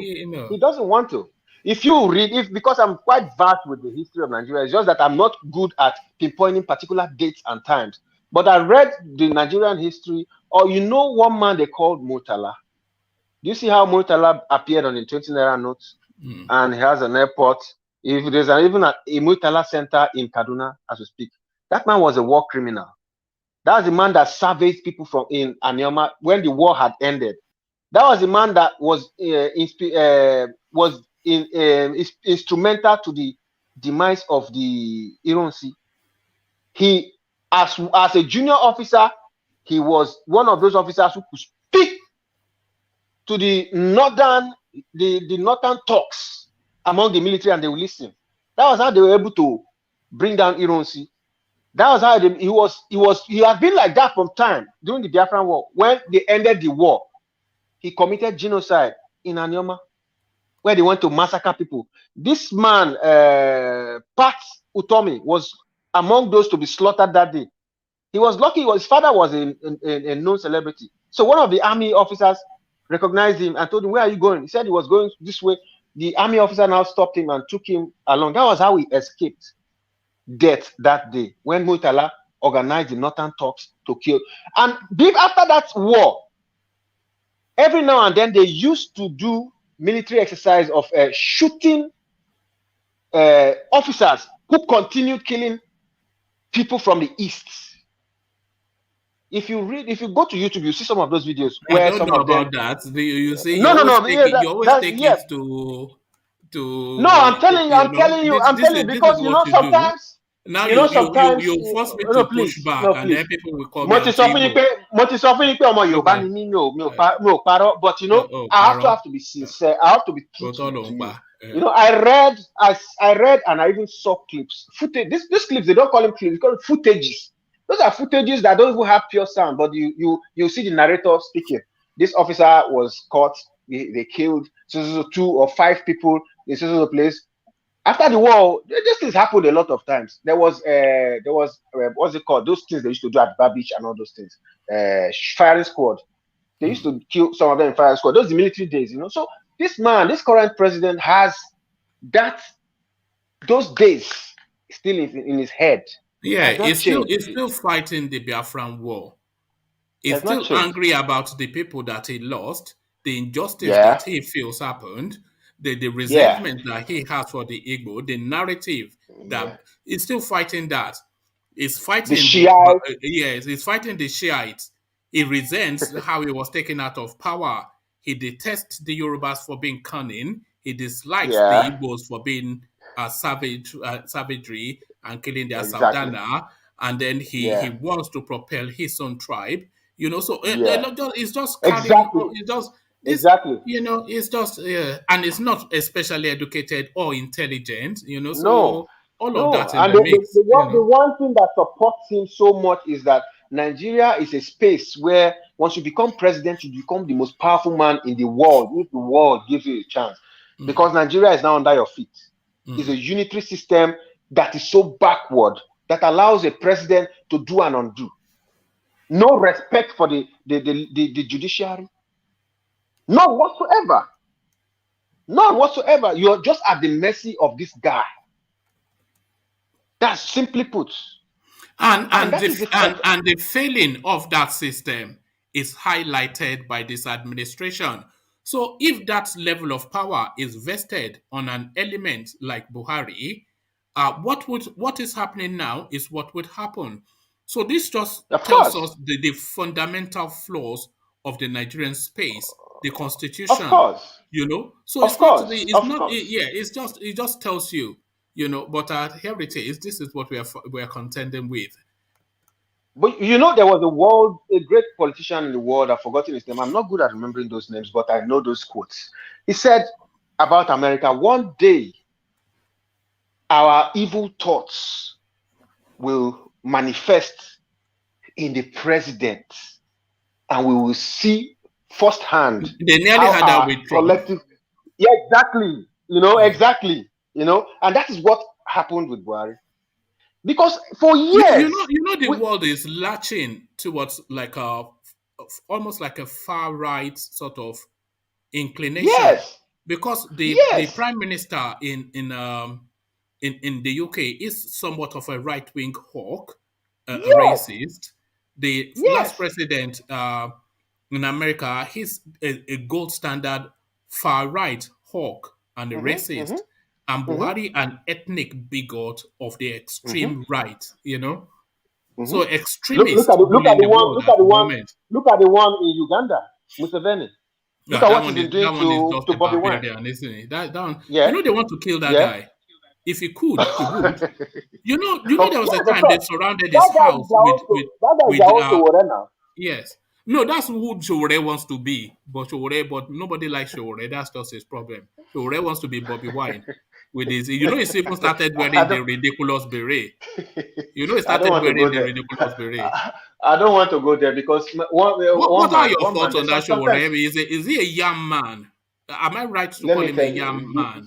See, one time I went to the Nigerian Union here and I spoke about Showore. I said we have to come out for this guy because they kidnapped him. They didn't arrest him. That is the kind of person I am. I don't want to know your grouse against this guy. I will ask you, is it wrong that Showore is mounting protests against his government? No. Do you want him to be a martyr before you now recognize him for what he's doing for you? Sometimes you have to live. Yes, for you. No, this guy was look, for Anybody who's standing in front of this government, in front of young man. But listen, anybody who's standing in front of this barbaric military, this barbaric government, is standing for you, because these are just like the last guards. If these guys go down, we don't have nobody. You know what is standing? Should I tell you what is standing? He is actually standing in the way.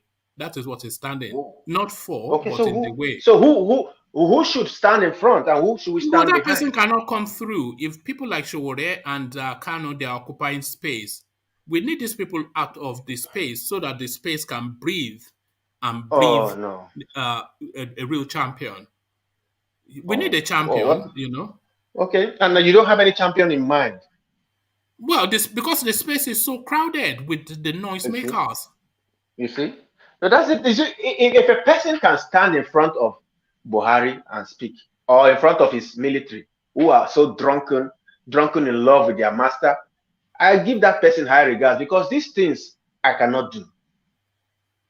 I cannot just go and stand in front of the Nigerian military. I will be dead.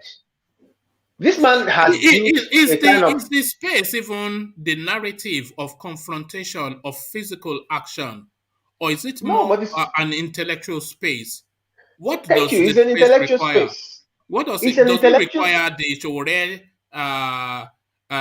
Victoria, Asata, Luta? Is that what we need for now, or do we need a more nuanced, a more clever approach? I'm so sorry. I'm so sorry you see it that way. For one, Sowore has never raised his arm to hit anybody, not to talk of carry weapons.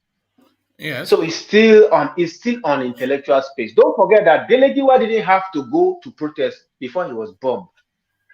Instead of you to stand behind the man who is of intellectual capacity, who has a thriving media space, stand behind him rather than sit at home, because everybody is still going to be bombed in their homes. We are all going to eat Why breakfast, not come out?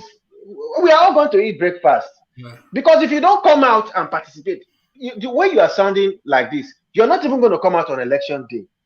It requires of us, the intellectuals, the elite, to come out.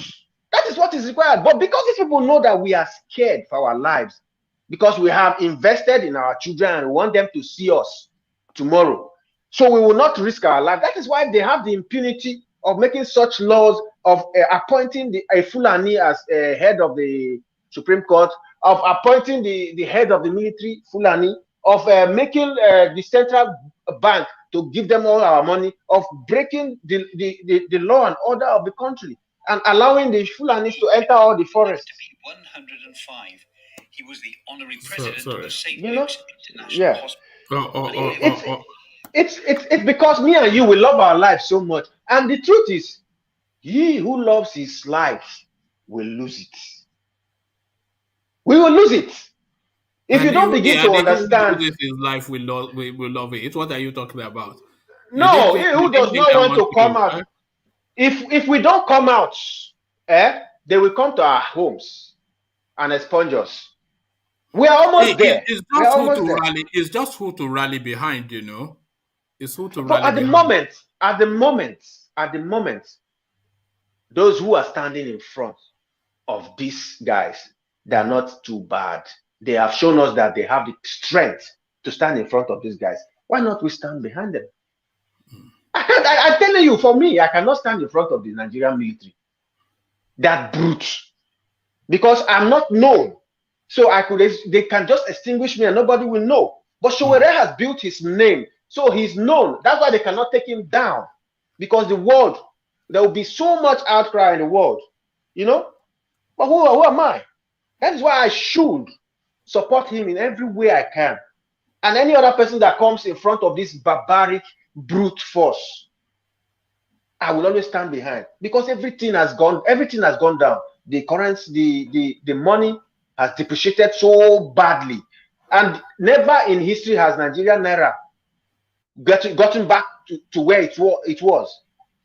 Never in the history. So Nigerian naira is dead forever. Imagine what will happen if the Nigerian naira will go back to 1 naira to $1.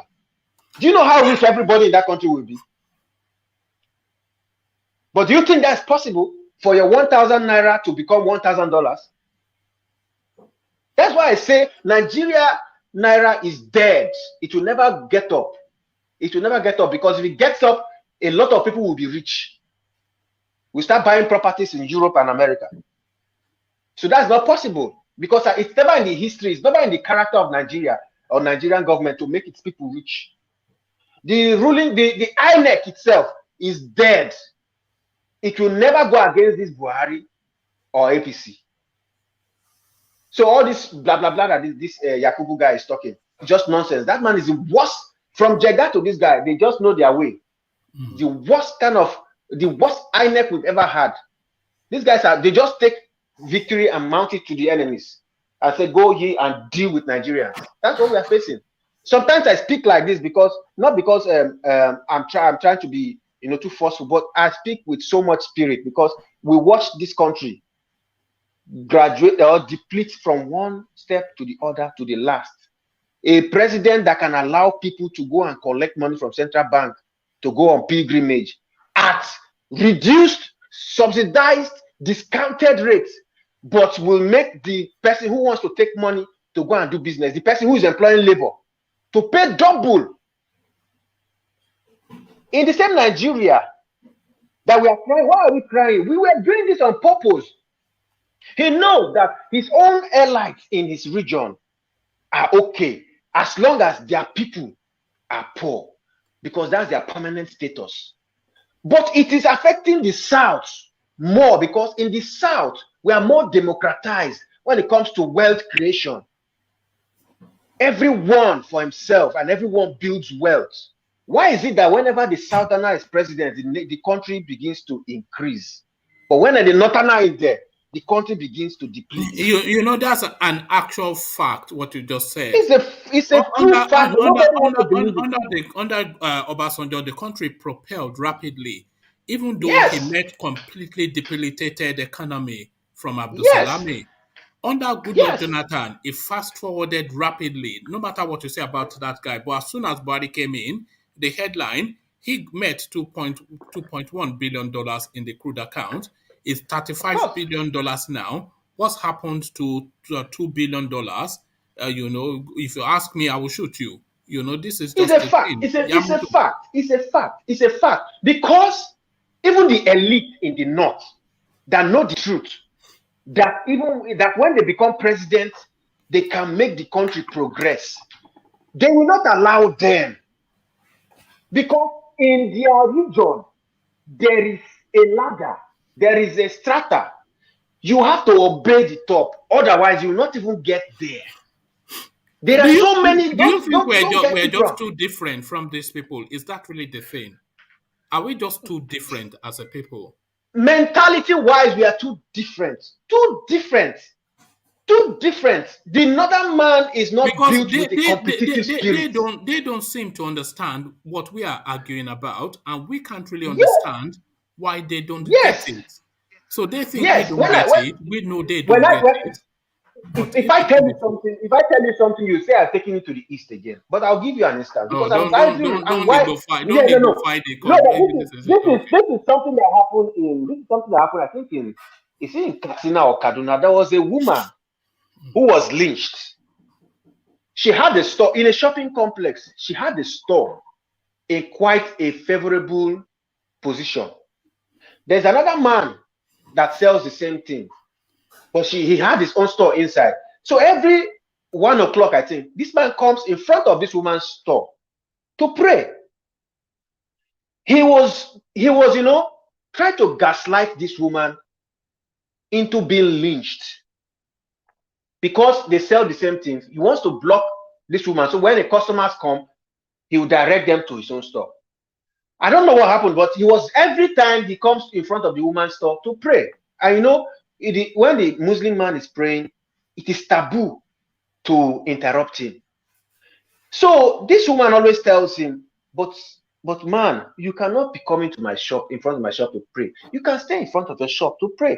This thing continued for a while, and one day there was an altercation, and this man called his fellow Islamic extremists that this woman has blasphemed.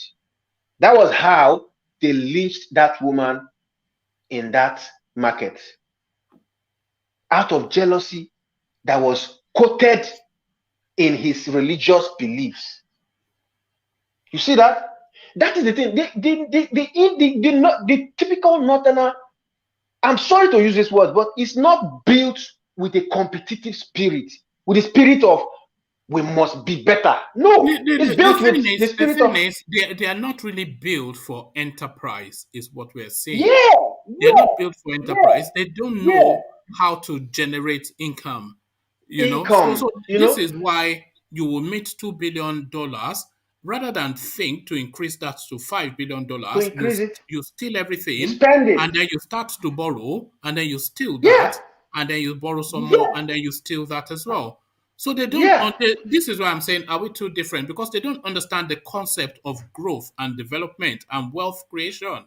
They just think there's resources which provides money. Therefore, we continue to milk the resources for the money. The way they say this, the way the northerners, the northern Nigerians, the way they live in Saudi Arabia, even the Arabs don't spend money the way these people spend money in Saudi Arabia. No, they don't. Because this is free money. It's free money. It's free money. Well, and it is only when things started. It was only when things started getting very tough in Nigeria that Nigerians from the south began to say things the way it is. That look, listen. The way the ordinary pedestrian man speaks, he say, "Hausa, una no sabi lead." Because you just go there and you think it's just to get money. What are you imputing into the economy? What are you imputing? So X0, the country has been held by one stranglehold pretty much from independence till date. So we know what we're contending with. These people, they've held the country through one vehicle and one vehicle alone, and that is force.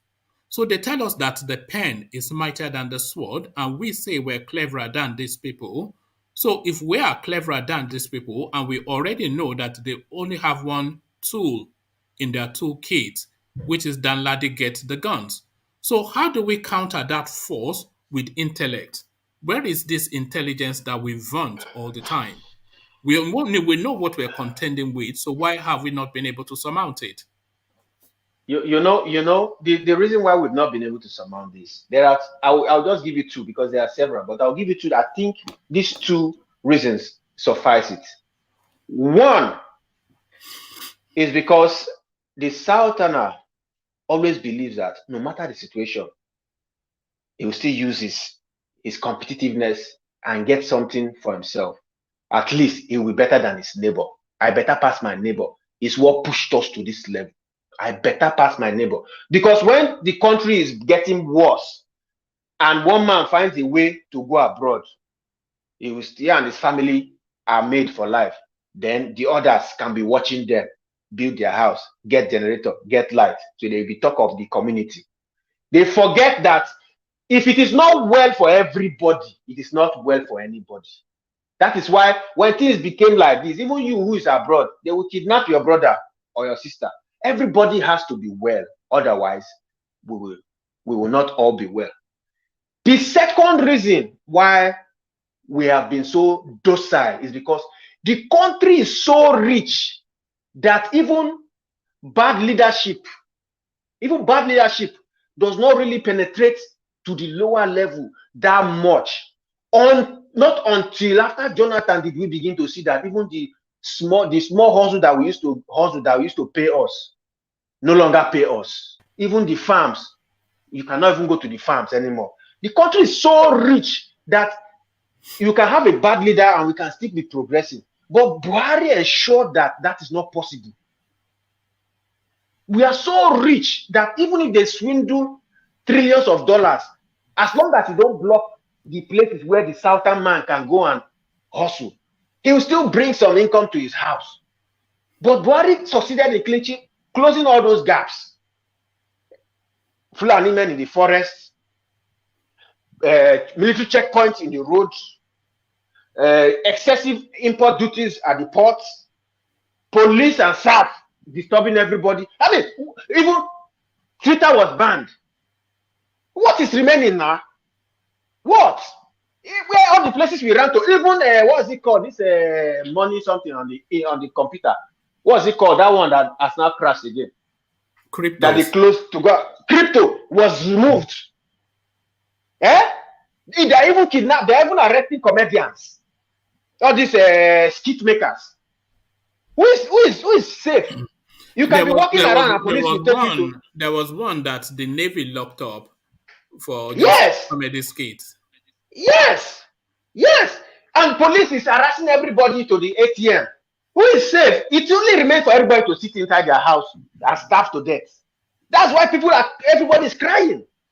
Because before, the country was bad from time now. But we are still surviving. Some of us went abroad and we are sending to our families. We are happy. You know, some people still have hope of going abroad and their family are still having hope. You know, but now there's no hope. Hopelessness is everywhere. Everybody's now eating people's shit to get rich, killing people to get rich, stealing pants to get rich. I mean, all sorts of You know, there's been all manners of craze in the night. Remember, 2-3 years ago, it was that pants stealing that was the race. Yes. Now it's what about the one that eating shit? They are harvesting body parts. There was one young lady that was reading the narrative of. She went out, and the mom, you should always listen to your mother. When she wanted to go out, the mother says she does have the habit of going out and staying overnight sometimes. But she wanted to go out, and the mother was moved to say, "Do you really want to go this time?" But she just said, "Oh, don't worry, mom," and whatnot. But the mom was a bit reticent about her going. But then she went, she didn't come back the next day, and then the next day, but she doesn't have the habit of staying 2 nights away. You know, when they found this girl, they found her just by some polytechnic in Jos. Her internals completely hollowed out. They've harvested, So from remember 2-3 years ago, they were stealing pants. Now they are harvesting human parts. Body parts, yes. Yeah. There was a man. They caught like 15 of them from a bus or 20. They kidnapped them, and then right in front of this woman, they were telling them, "Oh yeah, call your people, call your people." No money. Right in front of the woman, they killed like 10. It got to the woman's turn. The woman was lucky to call her people, and her people said, "Okay, they are going to send the money tomorrow," and they gave them the phone. That was what saved the woman.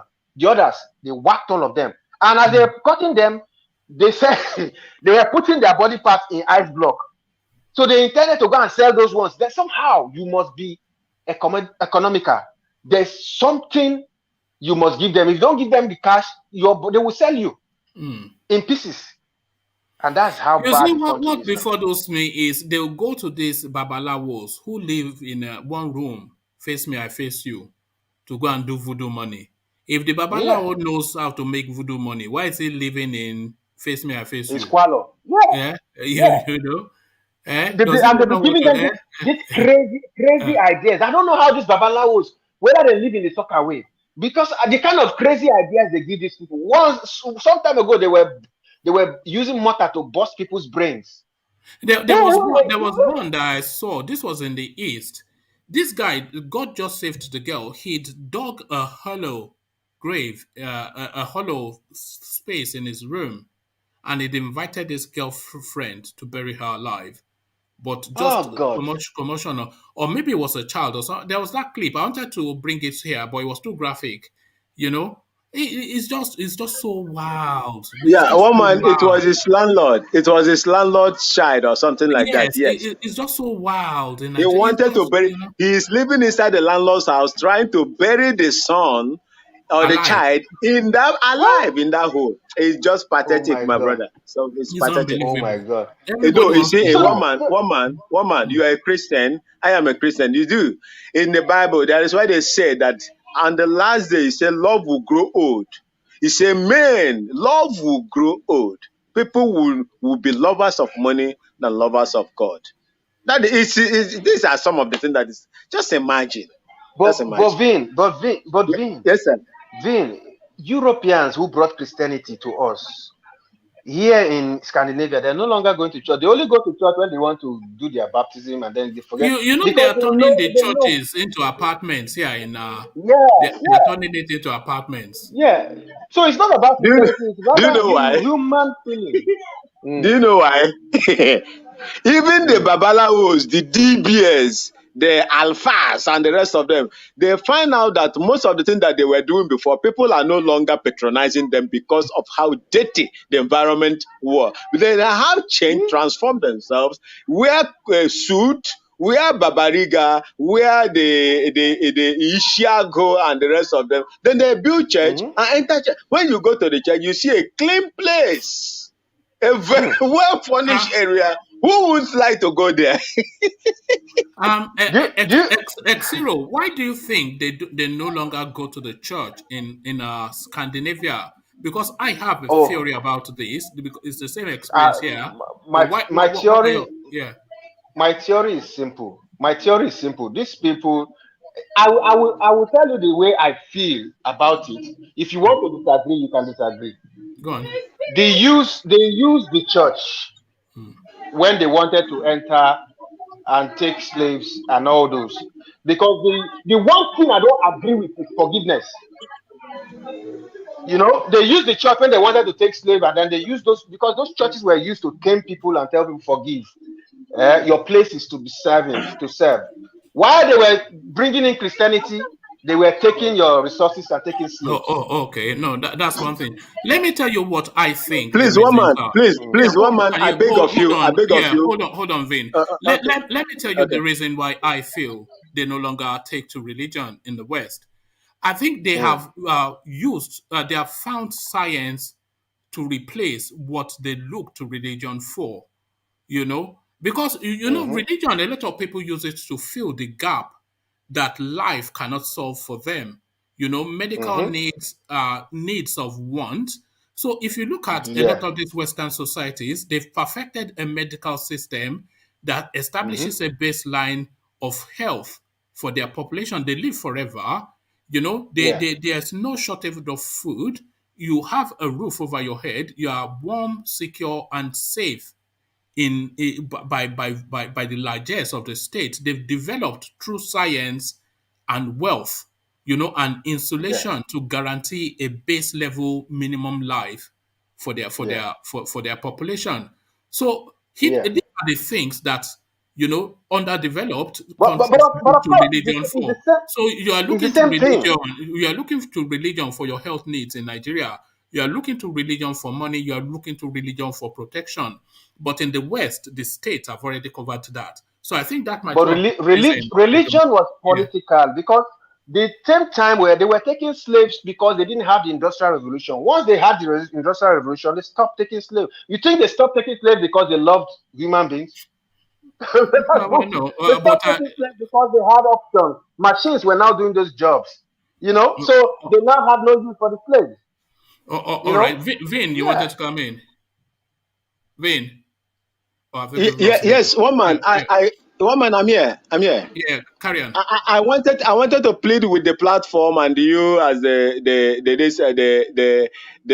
driver, the piloter of this platform that I my daughter is six years old today, 22nd January.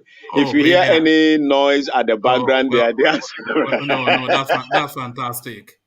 I hope you got a very big Congrats. cake. Yes, sir. Congratulations. Yes, sir. Yes, sir. Not just me. The school she's attending is one of the popular school in Ghana. Yeah, so everywhere is just busting. We So can if hear you them hear in the. any Oh no, noise around, just no, forgive me. no. Con- We like we con- like con- we like we like to hear those noises when Professor Brataho comes with his That's daughter. okay. That, that Yeah. that that that was what I wanted to say. No, that's brilliant. con- Okay. Congratulations, anyways. Thank you, sir. Thank That's you, good. sir. The landmark ages are 5, 11, and then when you hit your teens, 13, and then 18, Yeah. 21, and then so she's that's another threshold that she has crossed. So well done. Keep up Yeah. the good work. Huh? Exactly. You know, Thank you, boss. Thank you, sir. Madam, sir. In Ghana, you have the same madam, sir. Madam, sir. Now go there. Don't Igbo fire her though. Don't turn her Igbo. Let her be a normal. Don't turn her into Igbo. No. This is one man. This is not Igbo. This is fun. This is Ghana. I say, Madam, say. Now go there. Then I use Hausa to cover it. All right, brilliant. Mr. Bill. Yes, sir. Yes, sir. We will consult you later because we want to. Since Nigeria is no longer favorable, I hope that Ghana we can start sending our families to Ghana so that the country Nigeria will not finish everybody. If I speak now, one man will say it's a small country, we don't have anything, that they will come and colonize us. You know, me too. I'm looking to other African countries that might well be safe, like Sierra Leone, that will be friendly to a Yoruba person. One man, let me tell you one thing. One man, let me tell you one thing. If you want to, Nigeria, you know, look. I am not happy that people are giving up on Nigeria. People have shown, resentment on Nigeria simply because of the kind of leaders that we have and the followers that don't want to disengage themselves from these corrupt politicians and leaders that we have. If they will be able to disengage themselves and do what is right in that country, Nigeria, you will need visa. Ghanaians, I will need visa to come to Nigeria. I'm telling you this truth. I will need visa to come to Nigeria. South Africans will need visa to come to Nigeria. Other African countries will need visa to come to Nigeria because of how that country will be bustling with wealth, with knowledge, with civilization and technology. I do not know if there is anybody in this platform or listening to me will argue me on that. Nigeria has the capacity to do it, but Nigeria has bad leadership and bad economic policies. That is the problem. Mr. Vin, it's not that Nigeria has bad leadership. That is why we are running. It's because Nigeria doesn't seem to be interested in good leadership or a good country in the next century to come. Okay. Because you see how they have faced the Inec, faced the leaders, faced the military. How are you going to, even the House of Assembly, they can't even do anything. I don't even think it's any of that. You know what I think? I think it's just the fear for our lives. Because bad leadership. Yes, one man, you see, the fear for your life is. Yeah, one man, the fear for your life. Hold on, Navin. Yeah. Okay, go ahead. Sorry, bad leadership, bad economy, bad everything. You can contend with that. You don't want it, but you can contend with it. But the fear for your life is real and imminent and immediate in Nigeria. You are in fear for your life from the man next to you, from the man in uniform, from the man wearing a suit. You are in fear of your life on a bus. You are on the street, in your own home. You are just in perpetual fear of your life. And that fear for your life is it's not paranoia. It's a real, fundamental and an immediate fear. Countless stories we hear. Countless, just strange. Somebody is on the bus, they harvest their body, they use voodoo on them, they use guns on them, the police stop them, they gun them down, the army come, they shoot them down, it's just that fear. Everything else you can contend with, but it's just that fear for your life in Nigeria. You see, one man, it boils down to good, bad leadership. If you have good leadership, the security will be up and doing. Where you are, you have CCTVs. People are not dwelling on old, let me say, archaic system of investigative journalism or investigation. Nobody dwells on that. You have cameras. You have central data that will pick up your fingerprint, your eye, in fact, all the AIs now that is coming into place. This is the reason why people are afraid to commit any crime. If the government of Nigeria, with the enormous resources that they have, haven't you heard that so much billions of dollars were voted for CCTV installation in Abuja? Where are they? When you install all these things in there, you will find out that crime you will not eradicate crime as long as human being is concerned. But what you will do, you will put up measures to at least curb it, to reduce it to a minimal level where people, when they walk on the street, they will not be looking on their shoulders if somebody is chasing them. It boils down to bad leadership. If there is good leadership in Lagos, there will be CCTV that will be controlling and watching everybody at any given time. In Abuja, the same thing. In Anambra, same thing. In Kano, the same thing. But in as much as these things are not there, people will have that kind of, let me say, excuse to do whatever they do because they know that nobody will arrest them. If the government is doing what they're supposed to do, all these things will not be happening. My brother, I still insist it's on bad leadership. All right. Let X0 have the final word, and then I'll round off because I've gone past the hour mark. So the final word to you, X0. Yeah. Mr. Vin, as we were saying about bad leadership was what we were discussing, and then one man asked me why I think the country was this bad, and I explained. Yeah.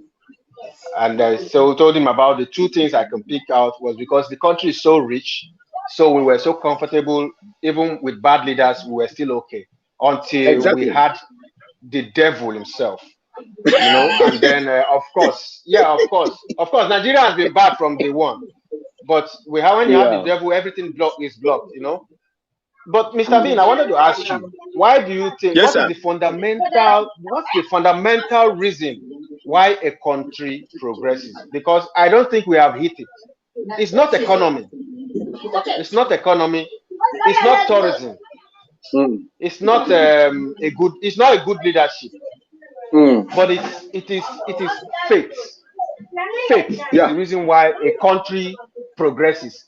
No matter how many economic theories you practice, if the people don't have collective faith in that country, the country will never rise. How do you build who make them to have that collective faith? Yeah, good. You build faith with what is and what is to be. What is right now is a bad leadership. What gobbledygook? What are you talking about, my man? You were doing so well. You were doing so well. What are you? Let me answer. Let me just interject a little. Let me conclude so that maybe he doesn't understand what I'm saying. No, you're talking yam now. You're talking yam. Faith. Okay, Mr. Woman. After this conversation, maybe you can just Google faith in country and see what it can do.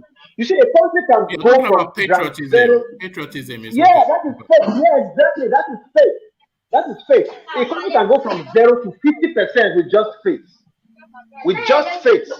And then every other thing can start coming in to make the country flourish. Now, without that faith, we cannot get it. Yes. What the patriotism you see in Nigeria is what Buhari is offering to Nigerians? No. That is why you see some people are allowed to carry. That is why you see some people are allowed to carry assault rifles and invade your ancestral home, and nobody queries them. And when they are even arrested, by chance they are arrested, the following day you see them on the street. It happened in Cross River. It happened in Akwa Ibom State. If things were done the right way, all these things will not happen. You will see everybody will feel belong to that particular cause. You see, for me, patriotism does not even have anything to do apart from those that are upheld. You voted them into power to do Mr. Vin. Yes, sir. Mr. Vin, even Jonathan's administration was bad. Even Buhari's, Obasanjo's administration was bad. We are not talking about we don't have a good example. We don't have a good example. We are only as far as Nigeria is concerned, there is no good example. So hold on, X0. You say we don't have a good example, and we say they are all bad, but they are in varying degrees of bad. So has there been, and this will be the last question, and I want X0 to address it, and then I'll shut down after that. Which will be the one example in the history of Nigeria that you will say was somebody that created the direction that the country should have stuck with. So out of the bad, what little good have you identified in the totality of the Nigerian experience? I think right now my eye became clearer. You know, I told you that first time that it was during the first Prime Minister Azikiwe time. That was at Tafawa Balewa. Yes, my eye has become very clear now that the reason why I said that was because of faith. Because that time the country was still fresh and there was a lot of faith. That was when we were truly, yes, we were giants. You know, but after that time we dwindled. We only saw snippets in regions, like what Awolowo did and what Sami Bakwe did and all those things. But we've never collectively as a nation. No, not Sami Bakwe, Michael Okpara, right? Michael Okpara, please. Michael Okpara, yes. We've never, as an entity, gotten it right. We've just dwindled from there on downward and downward. We just so there's never been a period in the history of Nigeria that you've never ever had hope. That's what I just said. That was before I was born. That was the Tafawa Balewa time. Yeah, that was when there was grace. Well, that's rather depressing. But I thank you, Xero. So we leave it there because we fast gone past the hour. So thank you, gentlemen. Always a delight in your company. So we reconvene for the usual time. If you haven't thumbs up, then thumbs up. If you are not subscribed, then what are you doing? Are you all right? If you are watching the stream and you are not subscribed, then I can only ask if you are all right. So if you are all right, then hit the subscribe button and the thumbs up. So we leave it there. Carry conversation in the comment section over here. I say peace.